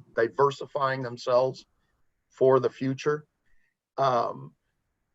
Government except for agencies like DTI and that those agencies, support has not been great. There's a lot of bureaucracy, red tape involved. Sources of capital have always been expensive. Trying to promote the country or promote the industry has been difficult. That's been a challenge. So we've taken it upon ourselves. So it's a lot of different things. And you know, a country like China opening up, which is the factory of the world, very, very difficult to compete against. Their pricing is very, very keen, very sharp. Wow. You know, you're one of the pioneers in the industry way back in the 1940s, if I remember you talking about it in our last meeting in 1947. Yeah. So what have you learned along the way that you can actually share with your fellow manufacturing these days, Bobby?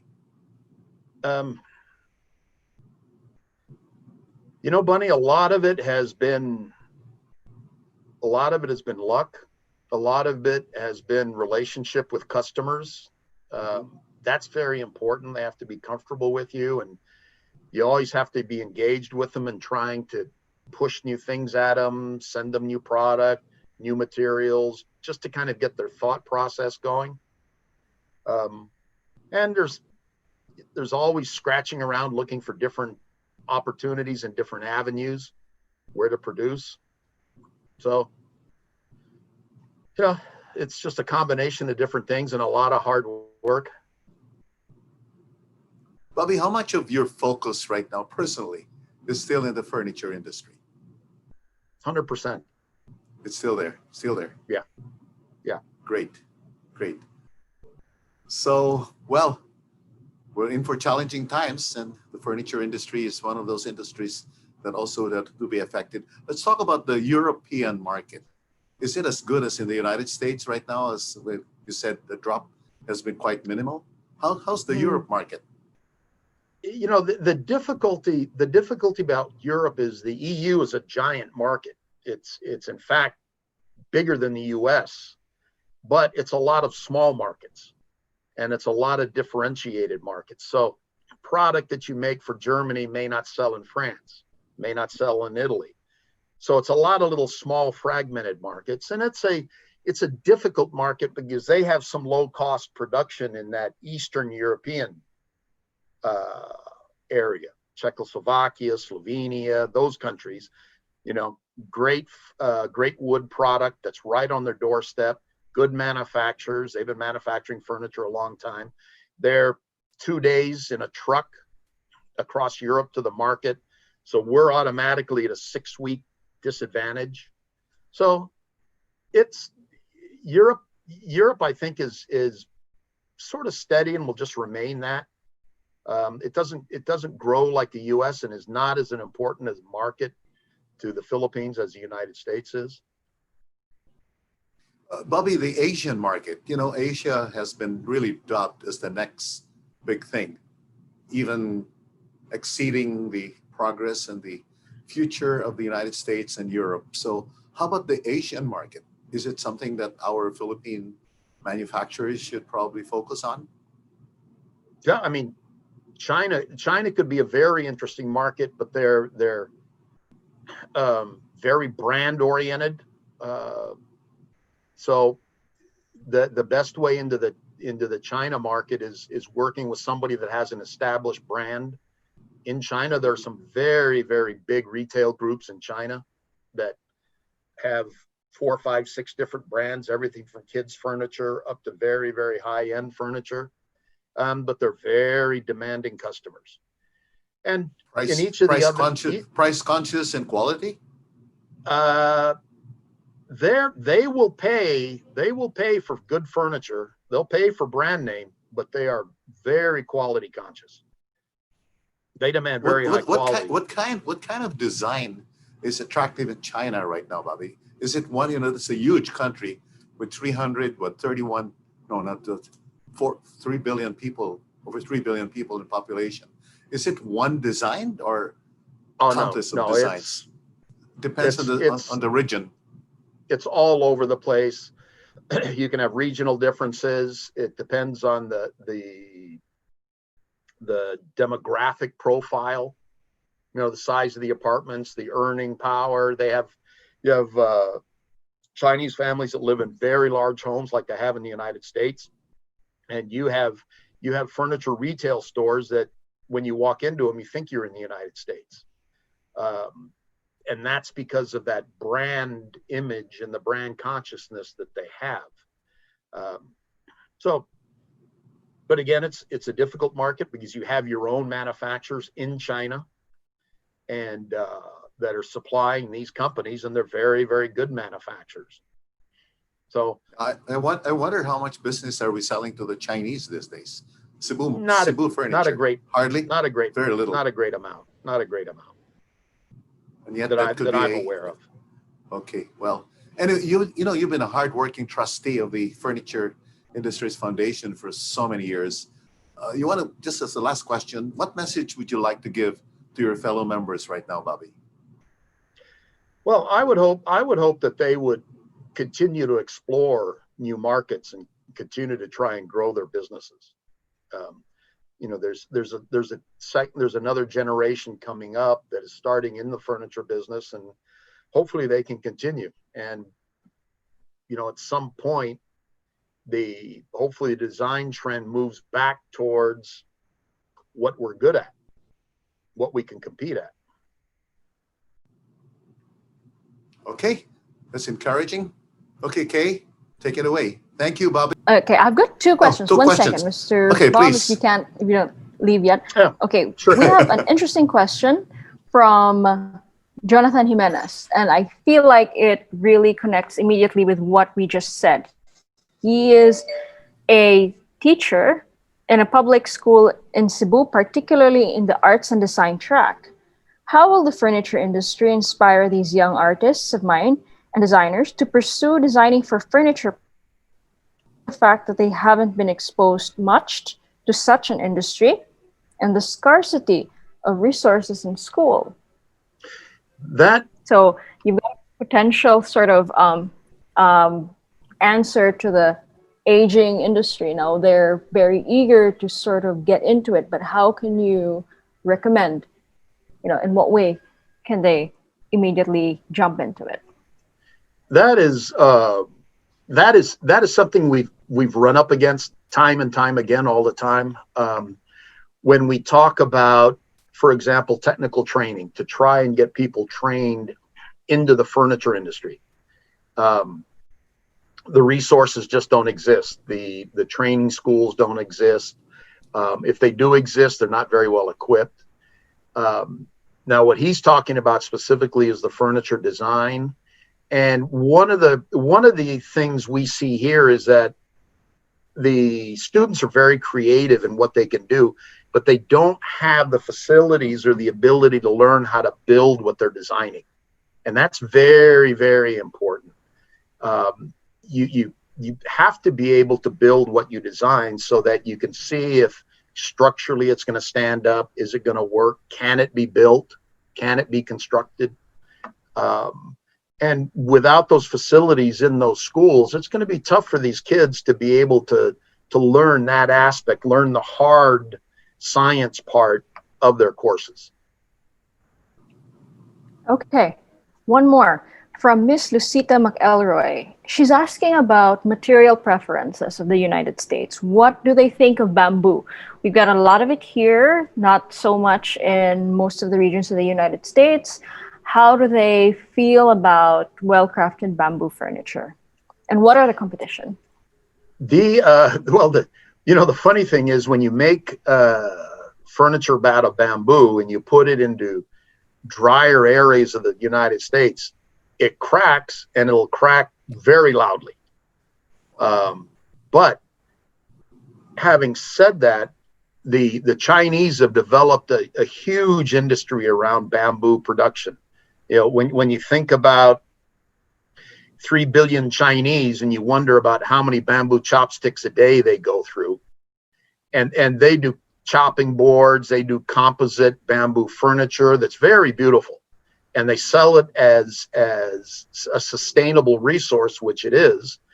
So there's quite a bit of interest in that in the United States from that green, that sort of ecological sustainability aspect of it. It's a little bit limited what you could do with it in terms of furniture manufacturing, but they're open to it and there's an interest in it.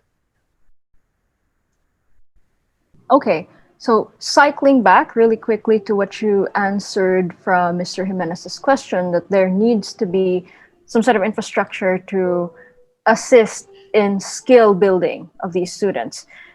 Mr. Neil Andrew Manharas asks, what sort of investments do you think will the industry need for that especially? Well, you know, what we don't have here is we don't have the Philippines doesn't have a bias towards what I call the technical trades. You know, in many other countries in the world, just take Australia as an example. In your second year in high school, you make a decision about whether you want to go the university route or you want to go to a technical trade route. And that then differentiates the education. So if you take the university route, you come out of high school, you go into the university and you become an accountant or whatever. You take the technical side of it. If you go down that path, then you can become an electrician, you become a plumber, you can become a carpenter, furniture maker, but you go into a formal training program that teaches you those skills so that when you come out of that course, you can hold up a certificate and say, I'm a furniture master level 1, and companies will know what you can do. The same thing if you decide to become a designer. If you're going to be doing furniture design, most of those furniture designers will have access to some kind of woodworking facility where they can build their product and experiment about what they're doing with their design work. That's just one of the few, no? You mentioned earlier that it would be great if we had a glass making facility here and if we had a robust steel industry to help with that. One more. They've been coming in. Okay. This is from Danielle Morales. Okay, what I got from your talk is that Cebu has the potential to be a furniture powerhouse yet again, but there are hindrances. In your own opinion, which of the hindrances, needs to be fixed, and how can we address them? Maybe think about the quickest one that we can address. The quickest one? Well, there's so many different inputs. Infrastructure is a huge one, so that you can open up more land that's more reasonable in cost, and you can have industrial land where you can set up these production facilities. I mean, you know, there's the government has to understand that manufacturing is important to a country, and it's just not right. It's not important to the Philippines. Just look at the conversation that's happening out in MEPSA, and they're talking about asking many of those companies to shut down and move so that they can build a second runway. If those companies are forced to shut, they're not going to move. They're going to leave the country, and we're going to lose thousands of jobs here. So there has to be a government strategy to encourage manufacturing investment. It's important. That's right. There's so many players that need to sort of put their heads together and solve this problem. Well, thank you for that, gentlemen. Seguing from that will be a foray to the domain of Cebuano graphic arts that is in variations eclectic and provoking. Foremost among them, whose work you've surely seen around town, is our fourth speaker. Today is one half of the duo that is Happy Garaje. Their internationally awarded work includes graphic design, illustration, gallery work, production design, and picture books.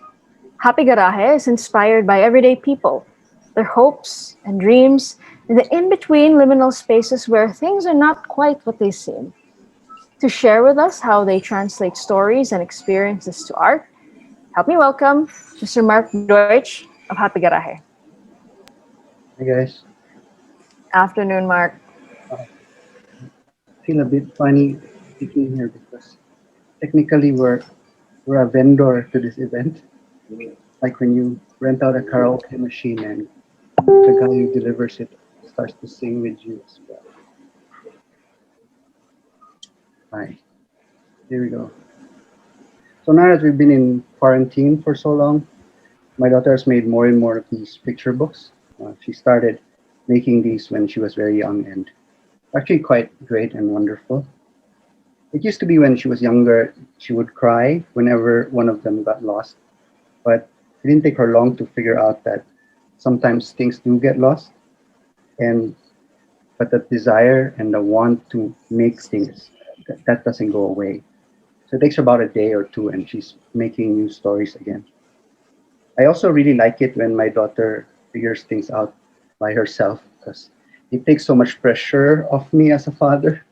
I just wait for the most opportune time and then I step in and say, yes, this is the lesson in the story, my child. I am Mark. I am a designer, a writer, and foremost an artist. For the past 10 years, I have been working as one half of the creative duo known as Happy Garahe.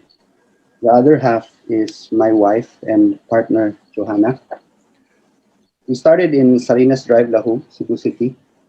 My dad-in-law gave up the garage so that we could build a studio in its place. We would put out our work on the internet and some people found them interesting. They thought that they were different from what they usually saw. But really, we were just talking about Cebu and the things that people here go through. There were a few people in the illustration and design industry that saw our work and they thought that it deserved some merits. They started to write about us and put us on journals. It was nice, but what it allowed us to do was to start a career of making images. And more importantly, we always had a platform to tell stories. Sometimes the platforms were t-shirts for Uniqlo. Sometimes they were TV shows for the Disney Channel. This is Dave McVeigh on the left. He always hires us for production design work. We love production design work because we get to make things and then we see those things on television. Most of all, I like it because I get to pick the members of my team and I always pick my friends. Johanna and I have drawn a few picture books ourselves. Most of them have been published in Europe. This particular one was published in New York. It was written by Christina Newhart. It's about a girl who meets a new friend and the new friend turns out to be a manananggal. I mean, it's always a surprise when your new friends turn out to be monsters. Fortunately though, because it's a New York story, the manananggal is vegetarian, so no kids get eaten here. Recently, we founded a toy company called Curio. We do something called toy portraits, which is a toy version of you. And the way it works is we ask people to describe the people who they want to make toy portraits of, and those in itself are stories. They talk about their favorite clothes, their occupations, their hobbies, what they mean to them, and how they mean to the people that they are around with. Toys too, as it turns out, are stories. We've done our fair share of work for the city as well. I mean, we collaborate with entrepreneurs. We work with the city government. We help our friends put up community events like Cebu Literary Festival. Local work doesn't really pay as much as foreign projects, but there is a special kind of thrill seeing your work in places that you frequent, whether it is your favorite musical artist using your art for her songs, or walking around the mall and seeing your art on thirsty cups. Of course, sometimes the stories of brands are really just great to begin with, and they're so much fun to make stories of. Like a brand who was named by a would-be president who 100 years ago rode on his tall white horse, heard of a biscuit shaped by a rosca, looked back to say, this is so delicious, and it deserved a name, and he said, maybe you should call it rosca. We should call it Rosquillos after the rosca, and that's what they named it. We love our work for restaurants because restaurants are really places for family and friends. And like what Dave said, family, friendship, and eating are Cebuano pastimes. Sometimes the stories that we make are front and center. We wrote this story about the red lizard, the greatest luchador of all time. We wanted the restaurant to look like a lair, and there would be posters about him all over the wall. The funniest thing about this project was when Jason, the owner of the Abaca Group, he pretty much gave us full creative freedom to do whatever we wanted. He did, however, have one request. He asked, Can the bad guys be named Carlos, Antonio, and Bill? And before we could ask him if they're real people or make believe, we wrote stories about them and put them on paper bags and on the back of chili sauce. Every time you visited the restaurant, you'd learn a little bit more about these characters. Here's the red lizard on a billboard. Every hero needs a truck.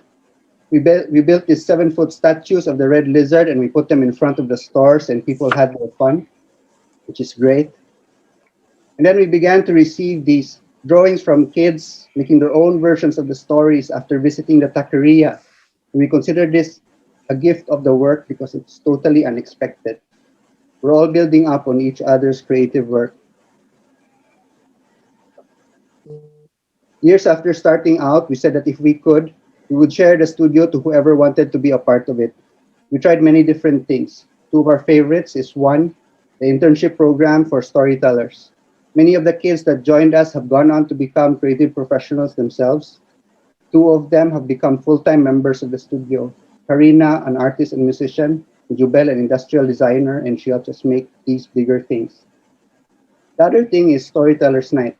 Basically, we give out a theme, and people come and they tell a true story based on a theme. When we first started doing this, we thought that the artists would all come, but as it turned out, the people who were most interested were people who didn't have creative occupations per se. They were lawyers, scientists, programmers, accountants. They did have that same creative spirit that is in all of us. Many of the stories made us laugh. A lot of them made us cry. Many, many friendships were born on that day. We're very thankful for the work that we do. We're thankful even that we can travel and we can tell other stories of other people. So along the way, we've met other designers, other artists, other writers, other storytellers. Today, I will talk about our local fashion industry and how me and my peers are coping with the new normal. First, let me break down the people involved. So last year, when we first got involved with Cebu Design Week, we asked some of them to come, half in jest, half serious, kanang Cebuano style ba? Oy, September ha, Cebu Design Week, please come over. And to our surprise, almost everyone who we asked to come actually came. There were 35 creatives from many global cities who arrived in Cebu. They even paid for their own airfare.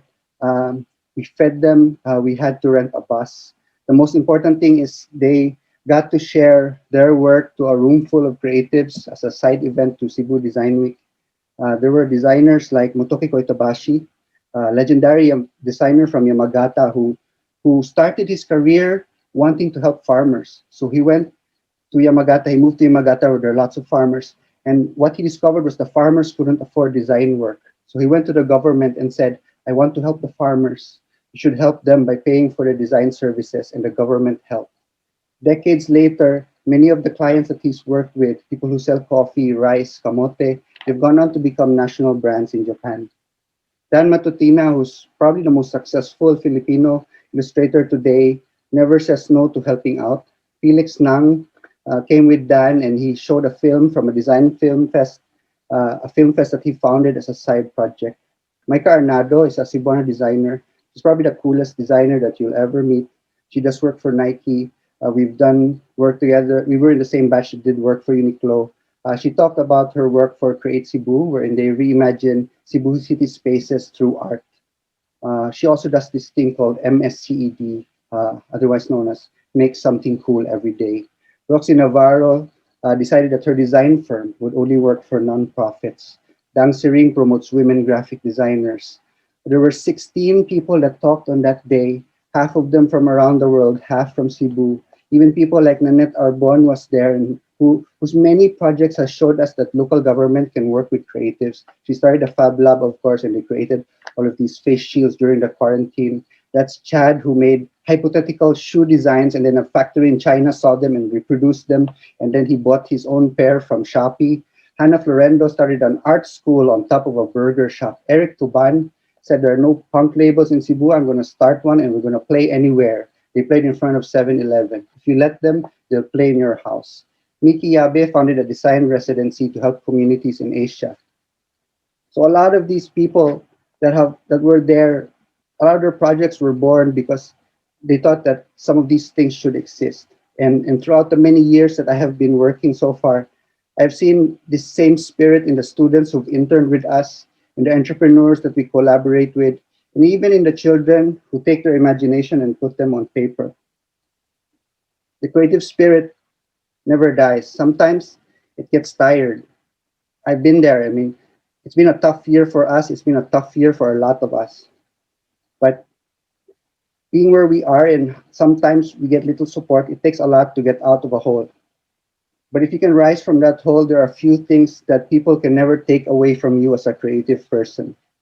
There are things like having the ability to see things in the world that is worth drawing about, seeing things in the world that is worth singing about, seeing things in the world that's worth telling stories of.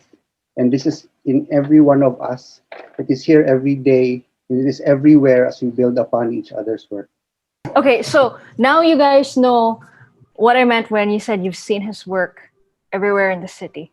All right. And it's frankly work that Mark does, work like people like Mark does, that keeps us sane. Stories that have been keeping us alive as we are isolated from our friends, from our coworkers. It's the stories that have been keeping us ourselves, right? If the medium is the message, Happy Garajes is always about mining the magic in every day and retooling it to tell a story, serve a community, spark hope. Mr. Bunny? This is amazing. Very inspiring. Great stories. How does one become a creative? Are you born with it, or do you develop it along the way as you grow up? Can parents nurture creativity in the children, or how? Yeah, to me, everybody's a creative. Of course, parents can nurture. Like I have a daughter, and we let her create things and tell stories in her own point of view. I think every person sees the world in a special way. Like no one else can see your point of view, and that alone, as a human being where you are and the things that you've gone through, you're able to tell things and express things in very unique ways. And I think that's like the root of creativity for me. Yeah, but how do you draw that from yourself and be able to express it to the outside world? That's probably the challenge. Is it because people are scared to express themselves, or is it because maybe they don't have what people like you have? Well, I think being in a good environment is good and helpful.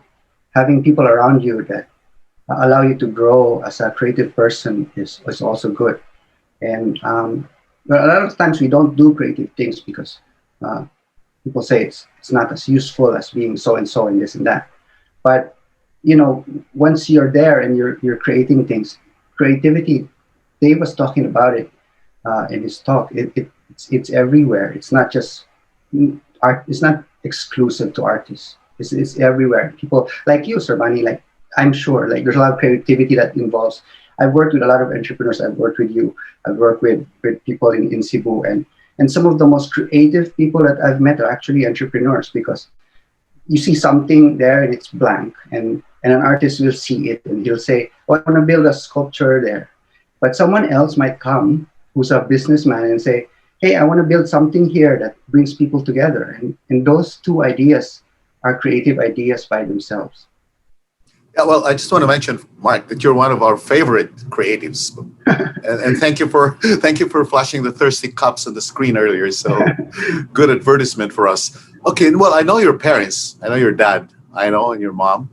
How were you raised that you became this kind of person that you are today? Really coming out with those ideas that are unique in the world, and even you're one of the recognized 200 artists in the world today. Well, can you go back to your childhood and you were growing up, and you talk about the environment? Many parents are watching today. Yeah, I very seldom ask this. My dad was a hotelier, so I grew up. I know. Traveling all around and kind of living in hotel rooms, because my dad had to like move from Vietnam and from Singapore to Cebu and all over. So I had actually the lifespan of friendships that I had were very short. Like I'd be friends with someone for a year, then we had to move somewhere else. So I had to create a lot of things in like a small space. On the other hand, my mom is also a full-time artist, and she does a lot of creative things. So I learned a lot of the technical things from her, but she allowed me to kind of develop my own way of thinking. Okay, where does Joanna come in? Because you always talk about you're just half of Happy Garahe. So did Joanna make you a complete artist, or she brought in a different element into the whole partnership? Yeah, I was practicing artist before we started Happy Garahe, and I was sort of like doing something totally different. But then now there's something about our work that's, you know, it appeals to people in some way, and I attribute that a lot to what Johanna does, because I like people in the studio and people that work here, they always call her like the girl with the magic hands, because you can take an idea that maybe I would just blurt out and she would fix it for us, because I would say like, hey, I want to do this cool thing, and I'd be like blah blah blah blah blah, and then she would come in and kind of give it form and shape and give it like an essence and a spirit. Very interesting.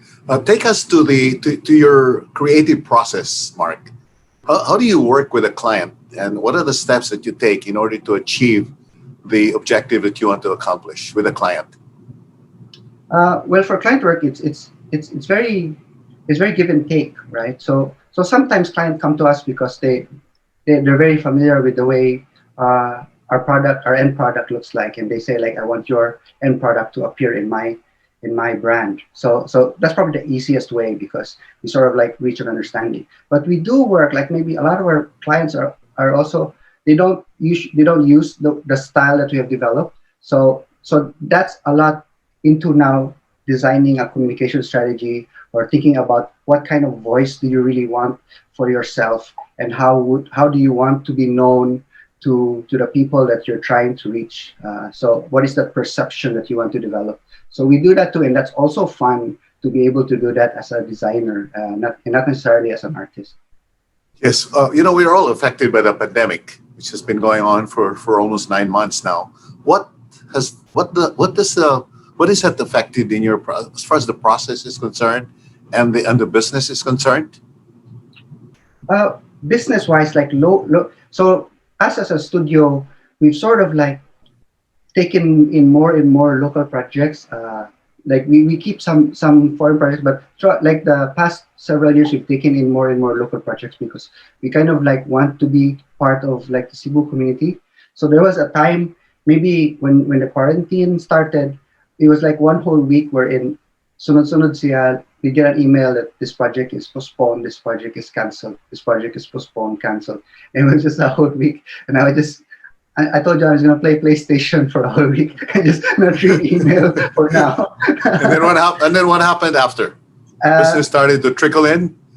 Well, it's still slow right now, but us as a studio, we needed to sustain ourselves, and we have people working for us. So we reached out to people who are outside of the Philippines, and we said like, hey, we're available for work.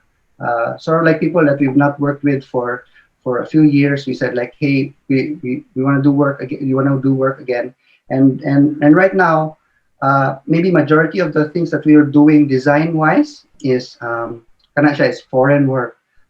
Slowly, hinay kayo, like maybe bago ra gyud gabalik ang local work, wherein people are starting. So right now we're working with Solea, for example. We're just reestablishing where we left off at the start of the year. So hinay siya, like for me, like locally, I hope Cebu picks up, because as we know, we're always rooting for our city. Right. What's your basis of quoting a professional fee, Mark? If you don't mind sharing with our viewers right now. Okay. We basically have, because we've been around for 10 years, we basically understand the market, that a local project will probably be able to pay, or they probably have this figure in mind for this kind of work. And if they go around and ask other creatives, they probably get the same number. So it comes with experience, knowing that figure exists.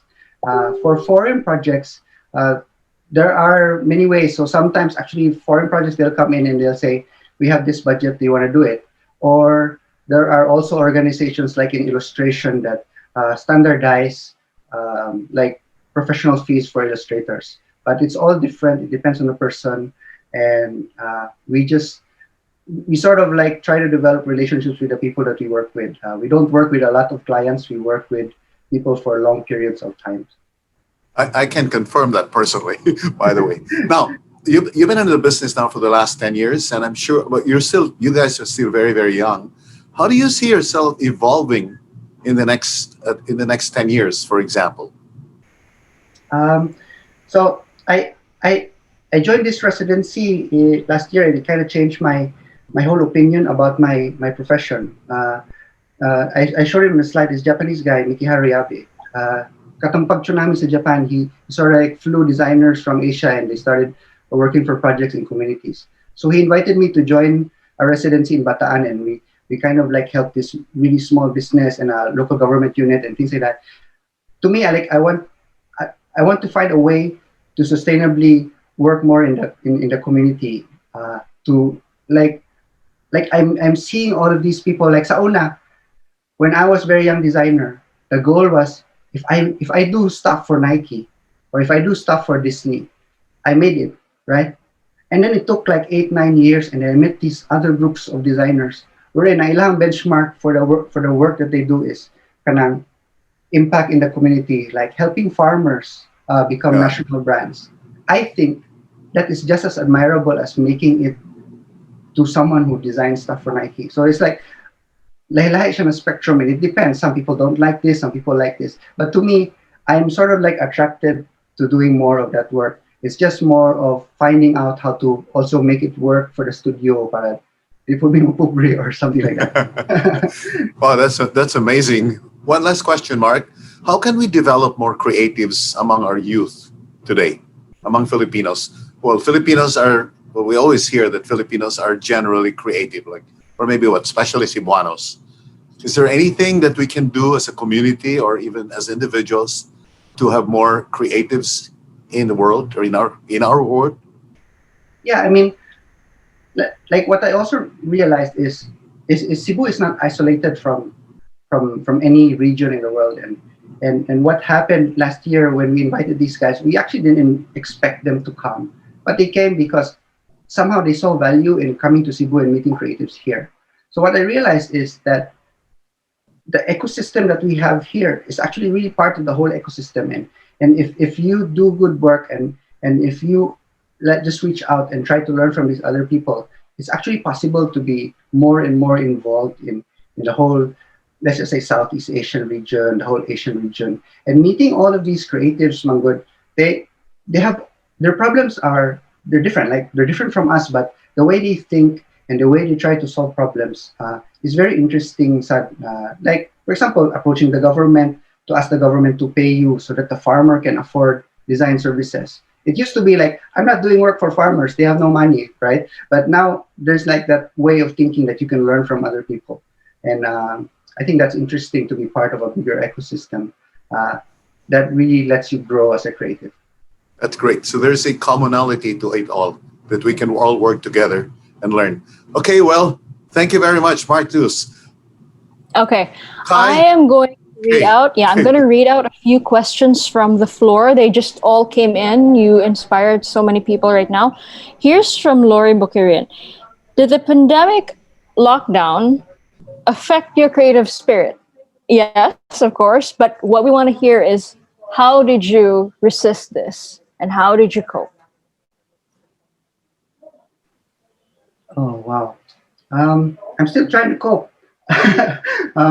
It's been hard because, like, I feel like a lot of my creative energy comes from meeting people and seeing new places and learning from other people.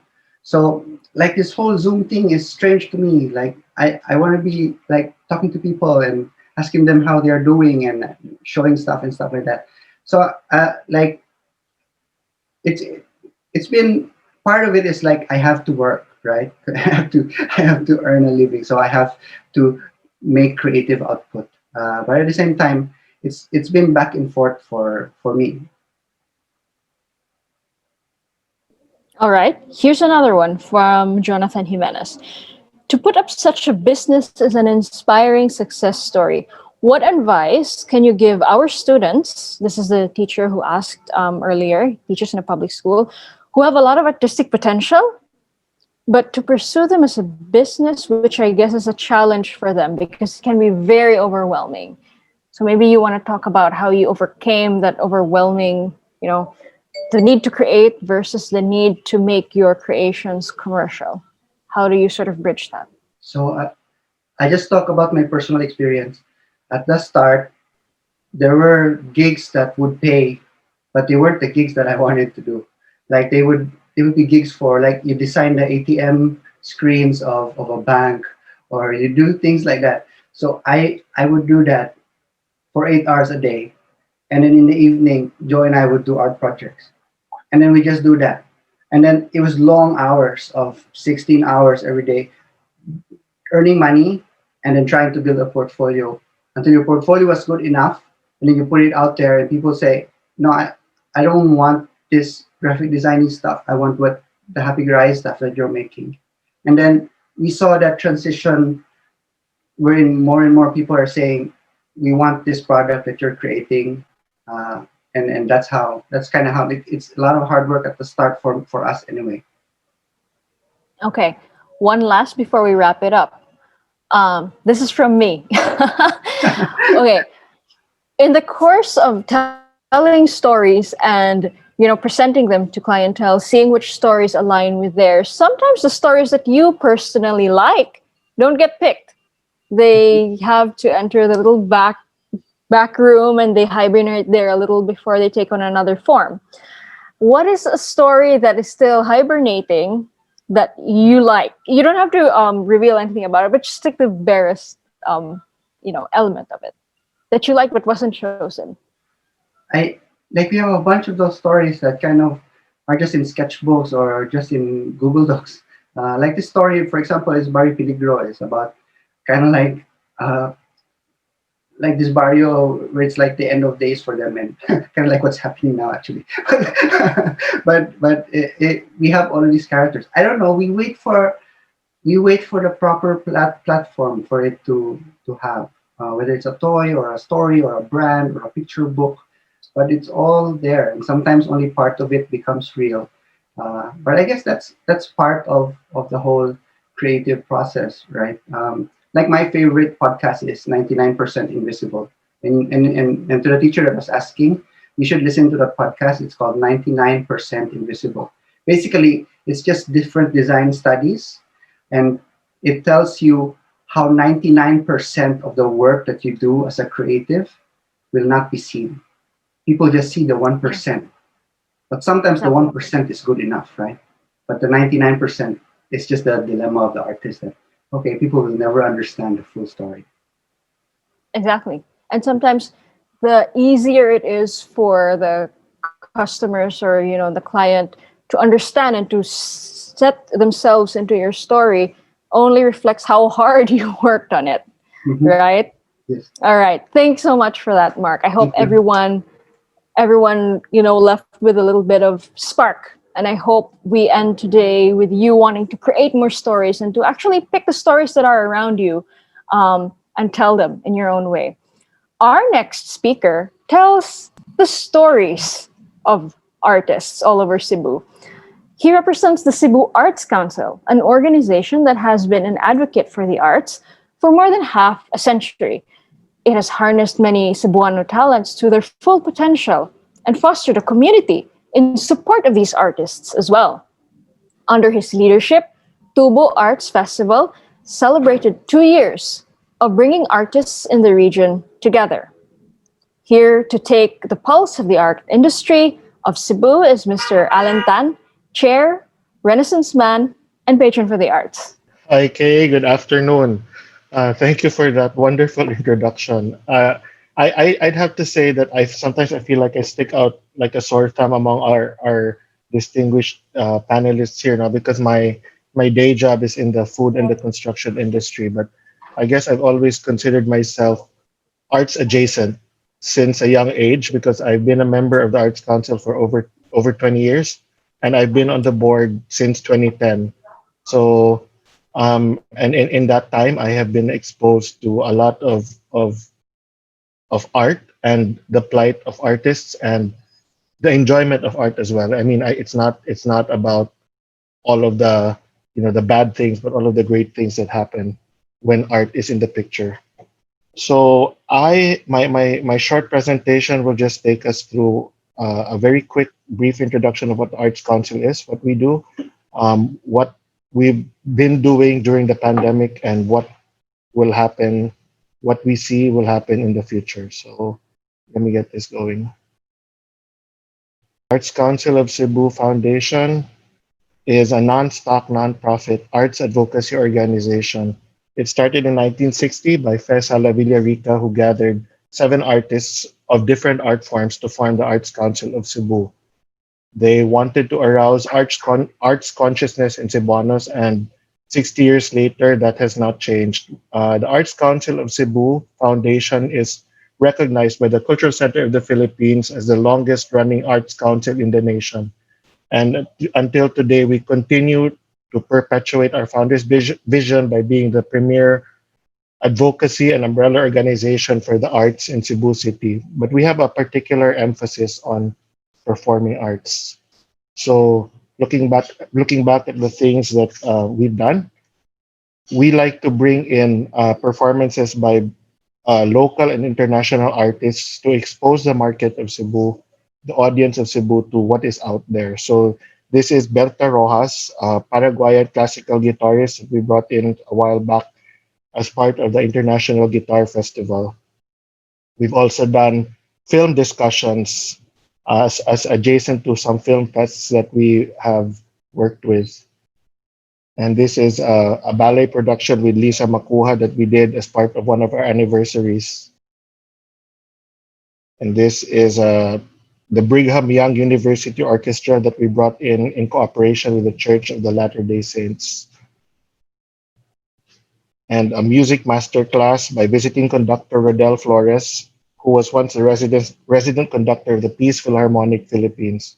We presented concerts by noted local artists like Rudolph Goles, and in an effort to bring them closer to the youth, we bring him on campus tours and bring him around to students at very reasonable prices. And we brought in this international British all-boys choir, Libera, for a few times already, and they've always been very warmly welcomed by the Cebuano audience. We also do film festivals with several embassies.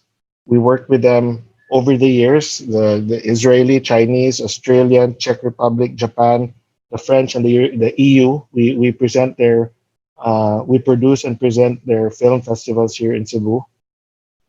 And one of our successful projects of the past years has been Tubo Cebu Art Fair. So it's an affordable art fair that brings together artists from around the Visayas, Cebu and around the Visayas, and bringing art to a new audience, especially new collectors, by making sure that the art that we present is not intimidating. It's capped at a certain price point. And it is a festival that also features talks, dance performances, theater, spoken word, demonstrations by local artists throughout the 3-day event. We've had as our special guests in the past Professor Ambeth Ocampo, Leroy New, Charlie Ko, among others. So these are some of the goings on during the festival, live demonstrations, and some of the artwork that goes on sale for a 3-day festival.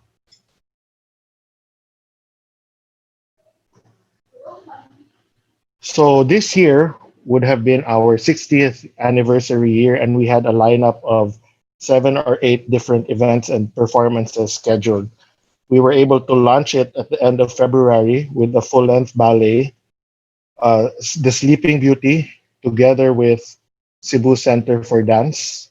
It was very well attended, and it was a wonderful launch to our 60th anniversary. A launch that, of course, was probably one of the last live performances before everything ground to a halt in the time of quarantine and the time of pandemic. So where are we and what have we been doing? Pretty soon into the pandemic, we were we got together with a group of artists, Golden King, Govinda Marquesto, um, Ozamo Imperado, and Cube Gallery.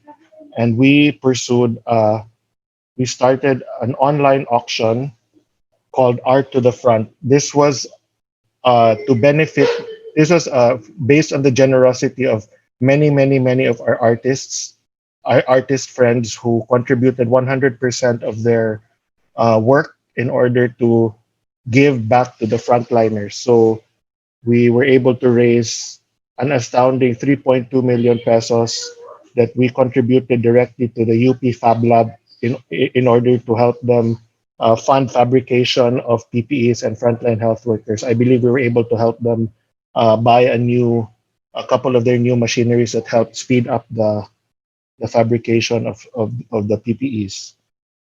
So this was something that changed our view, because art online and an auction at that was something that we never thought would be successful, but it went way beyond all of our expectations, and we're very proud of the money that it raised. Looking around at our artist ecosystem as well in Cebu and the neighboring Visayas, we saw the seed bank project by the Tropical Futures Institute, Vice Versa, and CNAG, which helped this helped the artists and students in the northern areas of Cebu had limited access to both food and art materials. So by raising funds through things like a design T-shirt and other efforts, they were able to start a seed bank project that will offer vegetable seeds to provide food and sustenance in a difficult time. So aside from that, looking at Iloilo, the creativity of the artists came through with Pintanom. They came together and built a cafe, art gallery, plant shop, taking advantage of the plant craze. They brought their art out and displayed it together with plants in a cafe. So it was one of the few things that kept their businesses going and brought people, socially distanced of course, but brought people out and kept their spirits up. We've had artists like June Impas, who was working on an art gallery before this started and has finally had the time to do the finishes and is set to open anytime soon.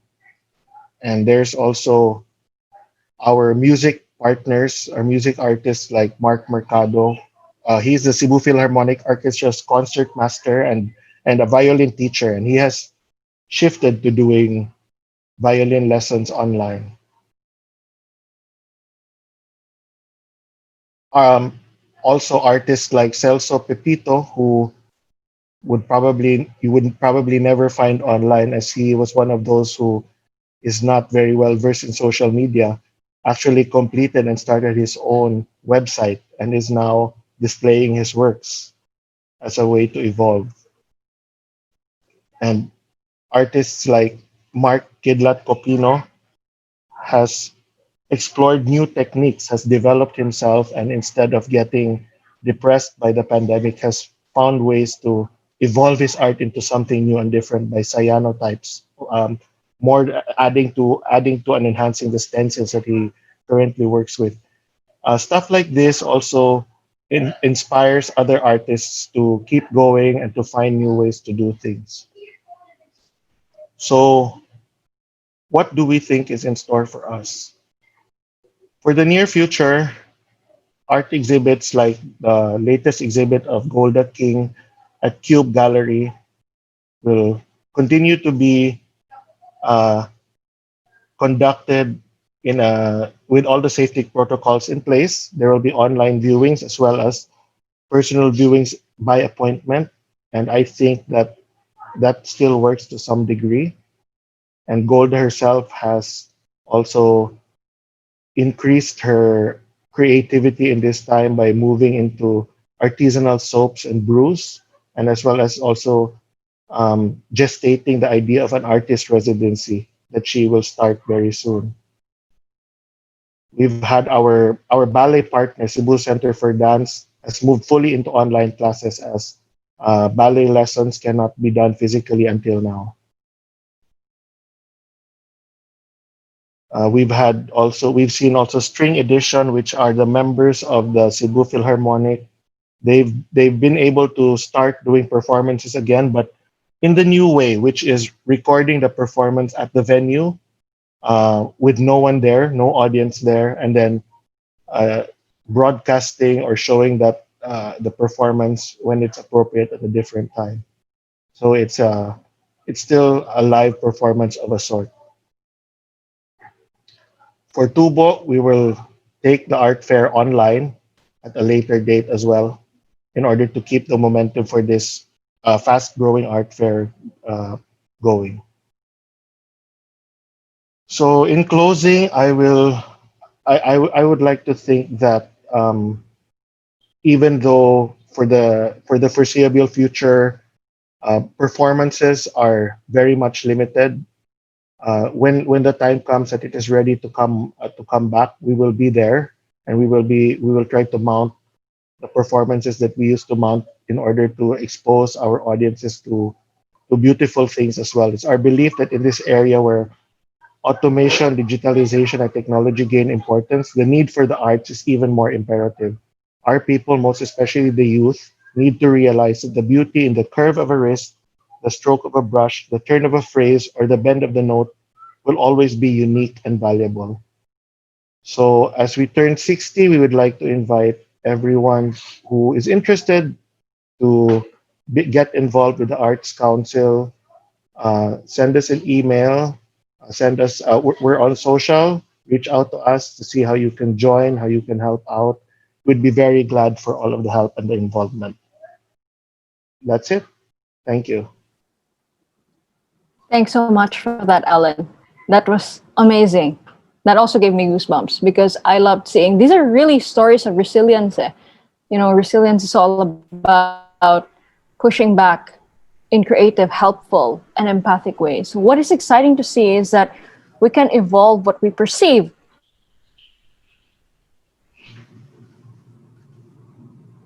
After all, what keeps us all of us sane. And you talked about the ghost in the machine.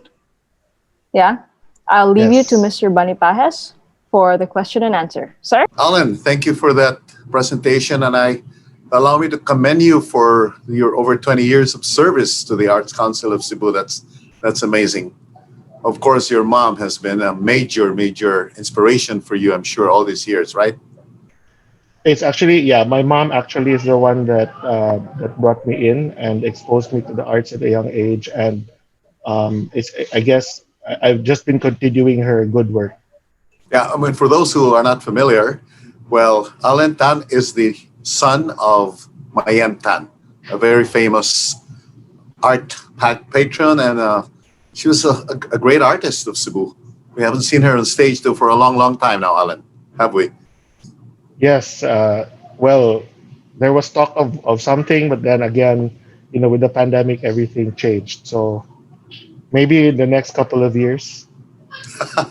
Yeah, hopefully. Now, let me ask you a question about the youth of our society, especially Cebu. What has been the biggest challenge for the Art Council and you, sort of penetrating the younger generation of our society in terms of culture, arts, and music, and painting and everything, especially with a very strong influence of social media and the internet? Thank you. That's actually a very good question. We, in the last few years, we found ourselves looking back and looking inwards to see, you know, is what we are doing still relevant to the scene of the arts in Cebu? And what we have found is that we need to find a balance between presenting classical art and contemporary art, because there is huge value in both, and they inform and inspire each other, and you never know who might see a performance of, you know, a string section and will want to take up violin lessons, and where that will lead, and that's something that keeps us going in terms of all of these performances. So we've tried to bring in new programming, new events that are more exciting and in touch with what the youth need, want probably want to see today. Like we've had a lot of excitement for Tubo Cebu Art Fair, and that's been a huge success the last 2 years, and we were going on our third year this year. Do you think you have found that balance, Alan? Oh, it's always changing. No, there's no balance, and uh, I don't think you can say anyone can find that balance. It's always trying to uh, discern what is what we feel will have an impact on what is a good performance. There are basics, no. There are basics in presenting something that we look for, which are professionalism and a degree of artistry and the past performances of someone or some group or something. But I don't think you can ever say it's always a work in progress. The story continues in happy garahe terms, probably. Of course, these online training programs, especially for the art and culture, how are they effective these days? The way you look at them. Like I mentioned in my closing statement, I don't think there will be a replacement for seeing something live. You like seeing concerts. We've all watched live concerts on Zoom, live Broadway plays that have come up, or a performance by our favorite artist that's been recorded in advance. But there is a difference to the immediacy of the live performance that we feel will never change. It's the same thing with trainings and I believe there will be a place for them in the future, but for now I would like to think that they're a placeholder for something, for a way to go back to the great live performances. I agree with you. Do you have any advice for people who are, let's say, budding artists or already artists, or even in performing arts, what they can do during the pandemic? We, of course, our movements are restricted right now, and everything is so limited. Do you have any advice that maybe how can they make better use of their time right now, and maybe hone up their talents in a different way? I think I've talked to several artists in the past couple of weeks in preparation for this talk, and the consensus has always been, they start with feeling a little. At first, you're happy. It's like, oh, I have so much time on my hands. Suddenly, I'm free to create, and then the reality sets in. There's suddenly. Sometimes there's a lack of art materials. There's a lack of an audience for it. There's a lack of buyers for it. But at the end of the day, I think you look around and you see that the ones that are most successful and continue to be successful are the ones that take all of these in, and instead of making it bear down on them, they're the ones that actually evolve. Take all of it in and put something back out to the world. That takes, that weaves together all of these things and creates something new and beautiful out of it. Well, that's a challenge, right? Be Just adaptive create, recreate and be adaptive to the change. So on that note, Mr. Alan Tan, a trustee of the Arts Council of Cebu, has been there for 20 years. What a great guy. Keep on moving, guy. We need you. Thank you very much. It's movement, right? That brings all of us to where we want to go. And I feel like that's a fitting metaphor for what you do, Alan, and what you do for the community. As Hosier said, when you move, I move. So thank you so much for that. I have one question. Is the Arts Council of Cebu open for the public senior high school students and the arts and design track, and who are under DepEd's work immersion program? In what way can you link with them, especially online? We don't have any programs that link us with those with the DepEd. But what we would have done is what we've done in the past is, when we have performances or when we have master classes, we link with the schools and we bring in students for free. And we also have a scholarship. The Arts Council has a scholarship for deserving students for of the arts to go to further education in music or in theater or in film. Of course, this is not it's not a huge grant, but it is something that will make a difference. So if anyone is interested, I think I would encourage them to reach out to us and see how they can help or get involved. We're on Facebook or Instagram, Arts Council Cebu, or our email is artscouncilcebu@gmail.com. Please feel free to send us something, and we'll see what we can do, how we can work with you. Right. The best thing about it, I think, is you said you didn't have a program yet, so that leaves the canvas very blank for new possible ways that we can link together, particularly in the education sector, particularly with the help of technologies. Yes, as an umbrella organization, we're all about linkages. Exactly. So I hope that that was taken note of. Thanks so much, Alan. Our final speaker of this afternoon is an icon for Cebu fashion. His brand is synonymous to mastery, unapologetic elegance, and cultural pride. His beautiful gowns are finished pieces of meticulous work, and his skill with fabric is respected the world over. Help me welcome Mr. Cary Santiago. Hello and good afternoon, Cary. Good afternoon, everyone. Good afternoon, Kay. Go ahead. First, let me introduce myself. I am Cary Santiago. I'm a fashion designer, and I am a pure-blooded Cebuano. Today, I will talk about our local fashion industry and how me and my peers are coping with the new normal. So there we have the slide. First, let me break down the people involved in a fashion house, or others call it atelier. We have the designer, pattern maker, master cutter, seamstress. But in my case, I categorize them into two. The couture anglaise, which is the tailor using sewing machine, and the haute couture are those who employ hand stitching on the dress. We have the cutter, runner, helpers, delivery team, and assistants. And roughly around, I roughly have around 25 heads in my shop alone.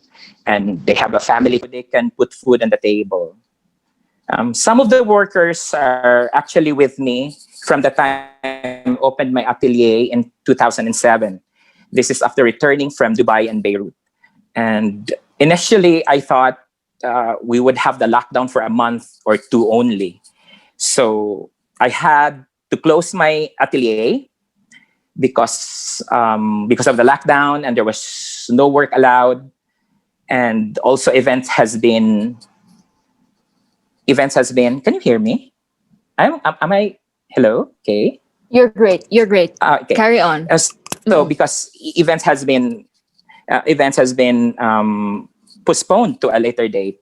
And I also closed my atelier because I will finish my contract of lease by March next year. Yeah. So I believe that there is no losing in closing. May I have the next slide, please? Okay. A wedding, be it the most lavish or the most simple, is one example of an event in the fashion industry that was and still is greatly affected by this pandemic. And aside from the people that are working for the designers, we also have a lot, a lot of people involved. This includes, and not limited to, the following: designer team, the designers team, are for the clients. We have the makeup artists, and their assistants. We have the photographers and the lightsmen. We have the wedding coordinator, probably up to, a minimum of 4 up to 10 assistants. We have the suppliers, which are the florists. So these are the people involved in the fashion industry. So we have the designers team, the makeup artists, and the hairdressers. We have the photographers and their assistants, including the lightmen. We have the wedding coordinators, the suppliers, florists, lightsmen, sounds, drivers, the caterers, the cake suppliers, etc. So the list goes on and on. You can just imagine how many lives has temporarily stopped because the wedding was either canceled or postponed to a later date. It's sad. It's sad for our community. And the wedding is just one example. We still have a lot of events in the industry that was paralyzed because we cannot do any social gatherings, like the debuts, the product launching, company-sponsored events, concerts, fashion shows, pageants. Almost each municipality and city has one down to the barangay levels. So it's huge, and it's a lot are really affected. So may I have the next slide, please? So the question is, Go ahead. How are we coping? Or how is the fashion industry coping? The answer is we have to adapt with the many and major changes brought. Hello, am I cut? You're fine. Go ahead. Hello. Okay. So yeah, So the question is how we're coping and how is the fashion industry coping? So most of us adopted the many and major changes this pandemic has brought us. I remember seeing some of the designer friends making PPEs and face mask. So some designers painting, and I'm also now doing painting other than making clothes. So I have to diversify.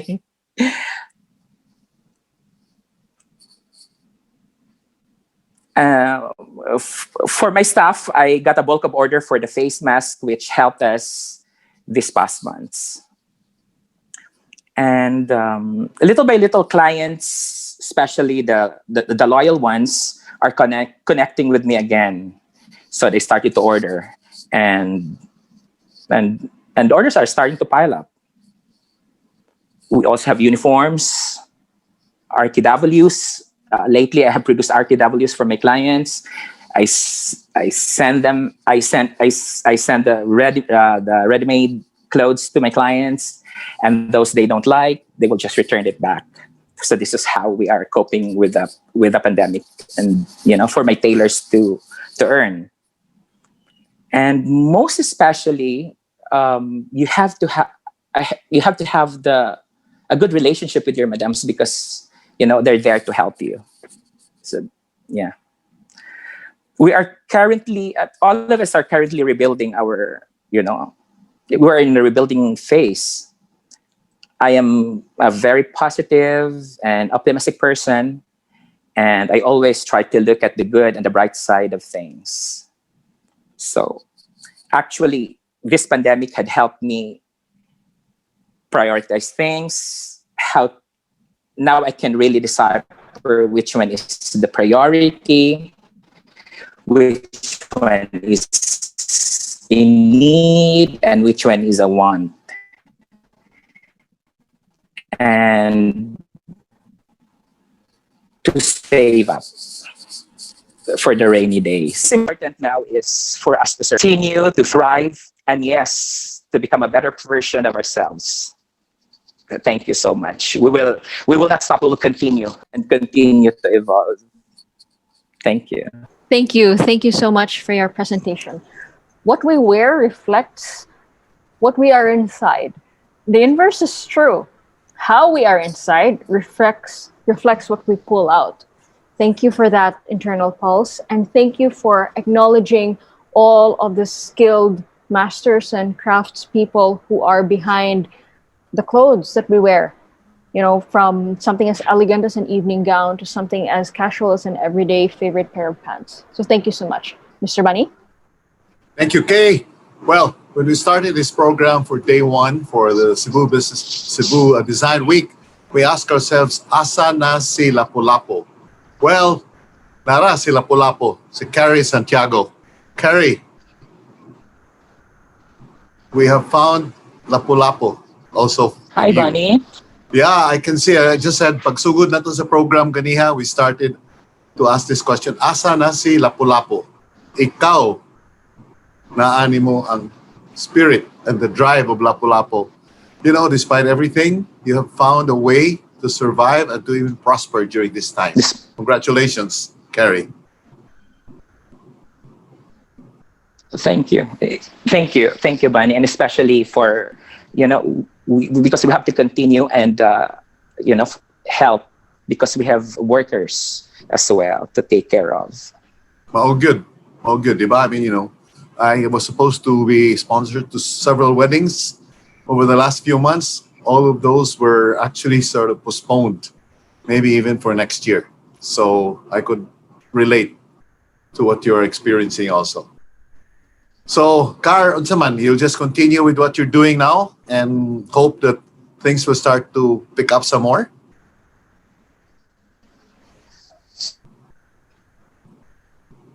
So okay, I think that was a complete presentation for Cary already. Kay, what do you think? We can end this today, day one. It's so difficult to look for questions. I feel right like now. What do you think? We've done enough for today. We found Lapu-Lapu. I feel like maybe in all our speakers today. What do you think? What I'm going to do now is I think we're having a connectivity problem with Cary, but that's fine. If anyone has got questions, be sure to ask them in the Q&A panel below the screen, because our team is on standby and they will relay that to the speaker. All right. So it's not that we're not going to ask your questions. It's just we're living in a very interesting internet connectivity space. Interesting times, as they say. We're living through interesting times.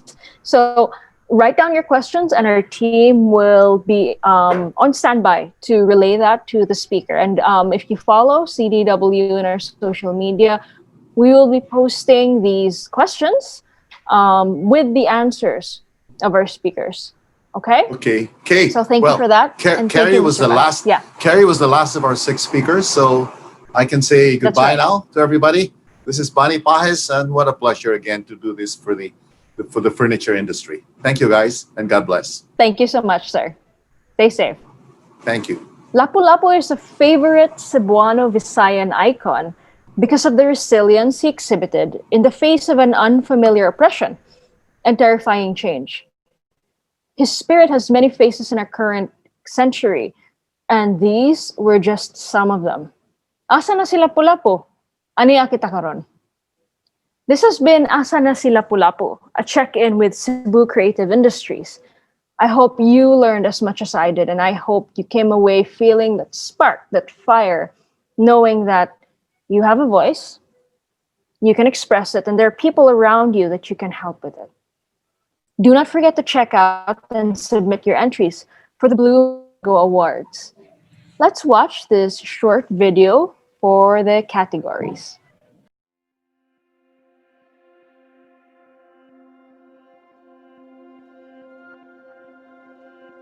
In our day and age, design is everywhere, and creativity can be found in everyone.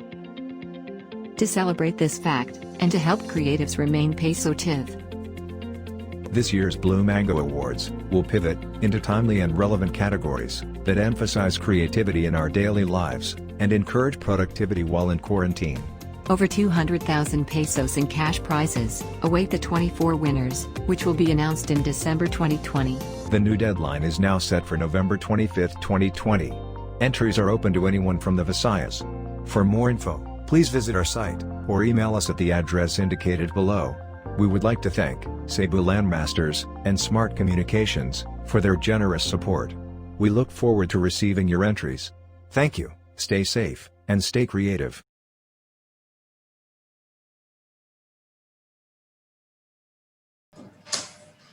All right, thank you for that. We've got a category for nearly everyone, even the newly christened plantitas, plantitos, and home cooks who have unleashed their creative potential over quarantine. They can join in on the fun. Don't miss the next 2 days of the Design Summit. If the first day was very intense, we've got follow-ups for the next 2 days for you. Tomorrow, there will be 2 sessions, one in the morning and one in the afternoon. Same as the third day. Check our social media site for more information. The 2 very interesting themes for us in the creative industry to move forward amidst these challenging times. Tomorrow, the theme will be the opportunity from adversity. And on Wednesday, it will be rethinking tomorrow. Thank you all for attending. Tag us on your social media posts. Connect, create, cultivate. I'll see you tomorrow.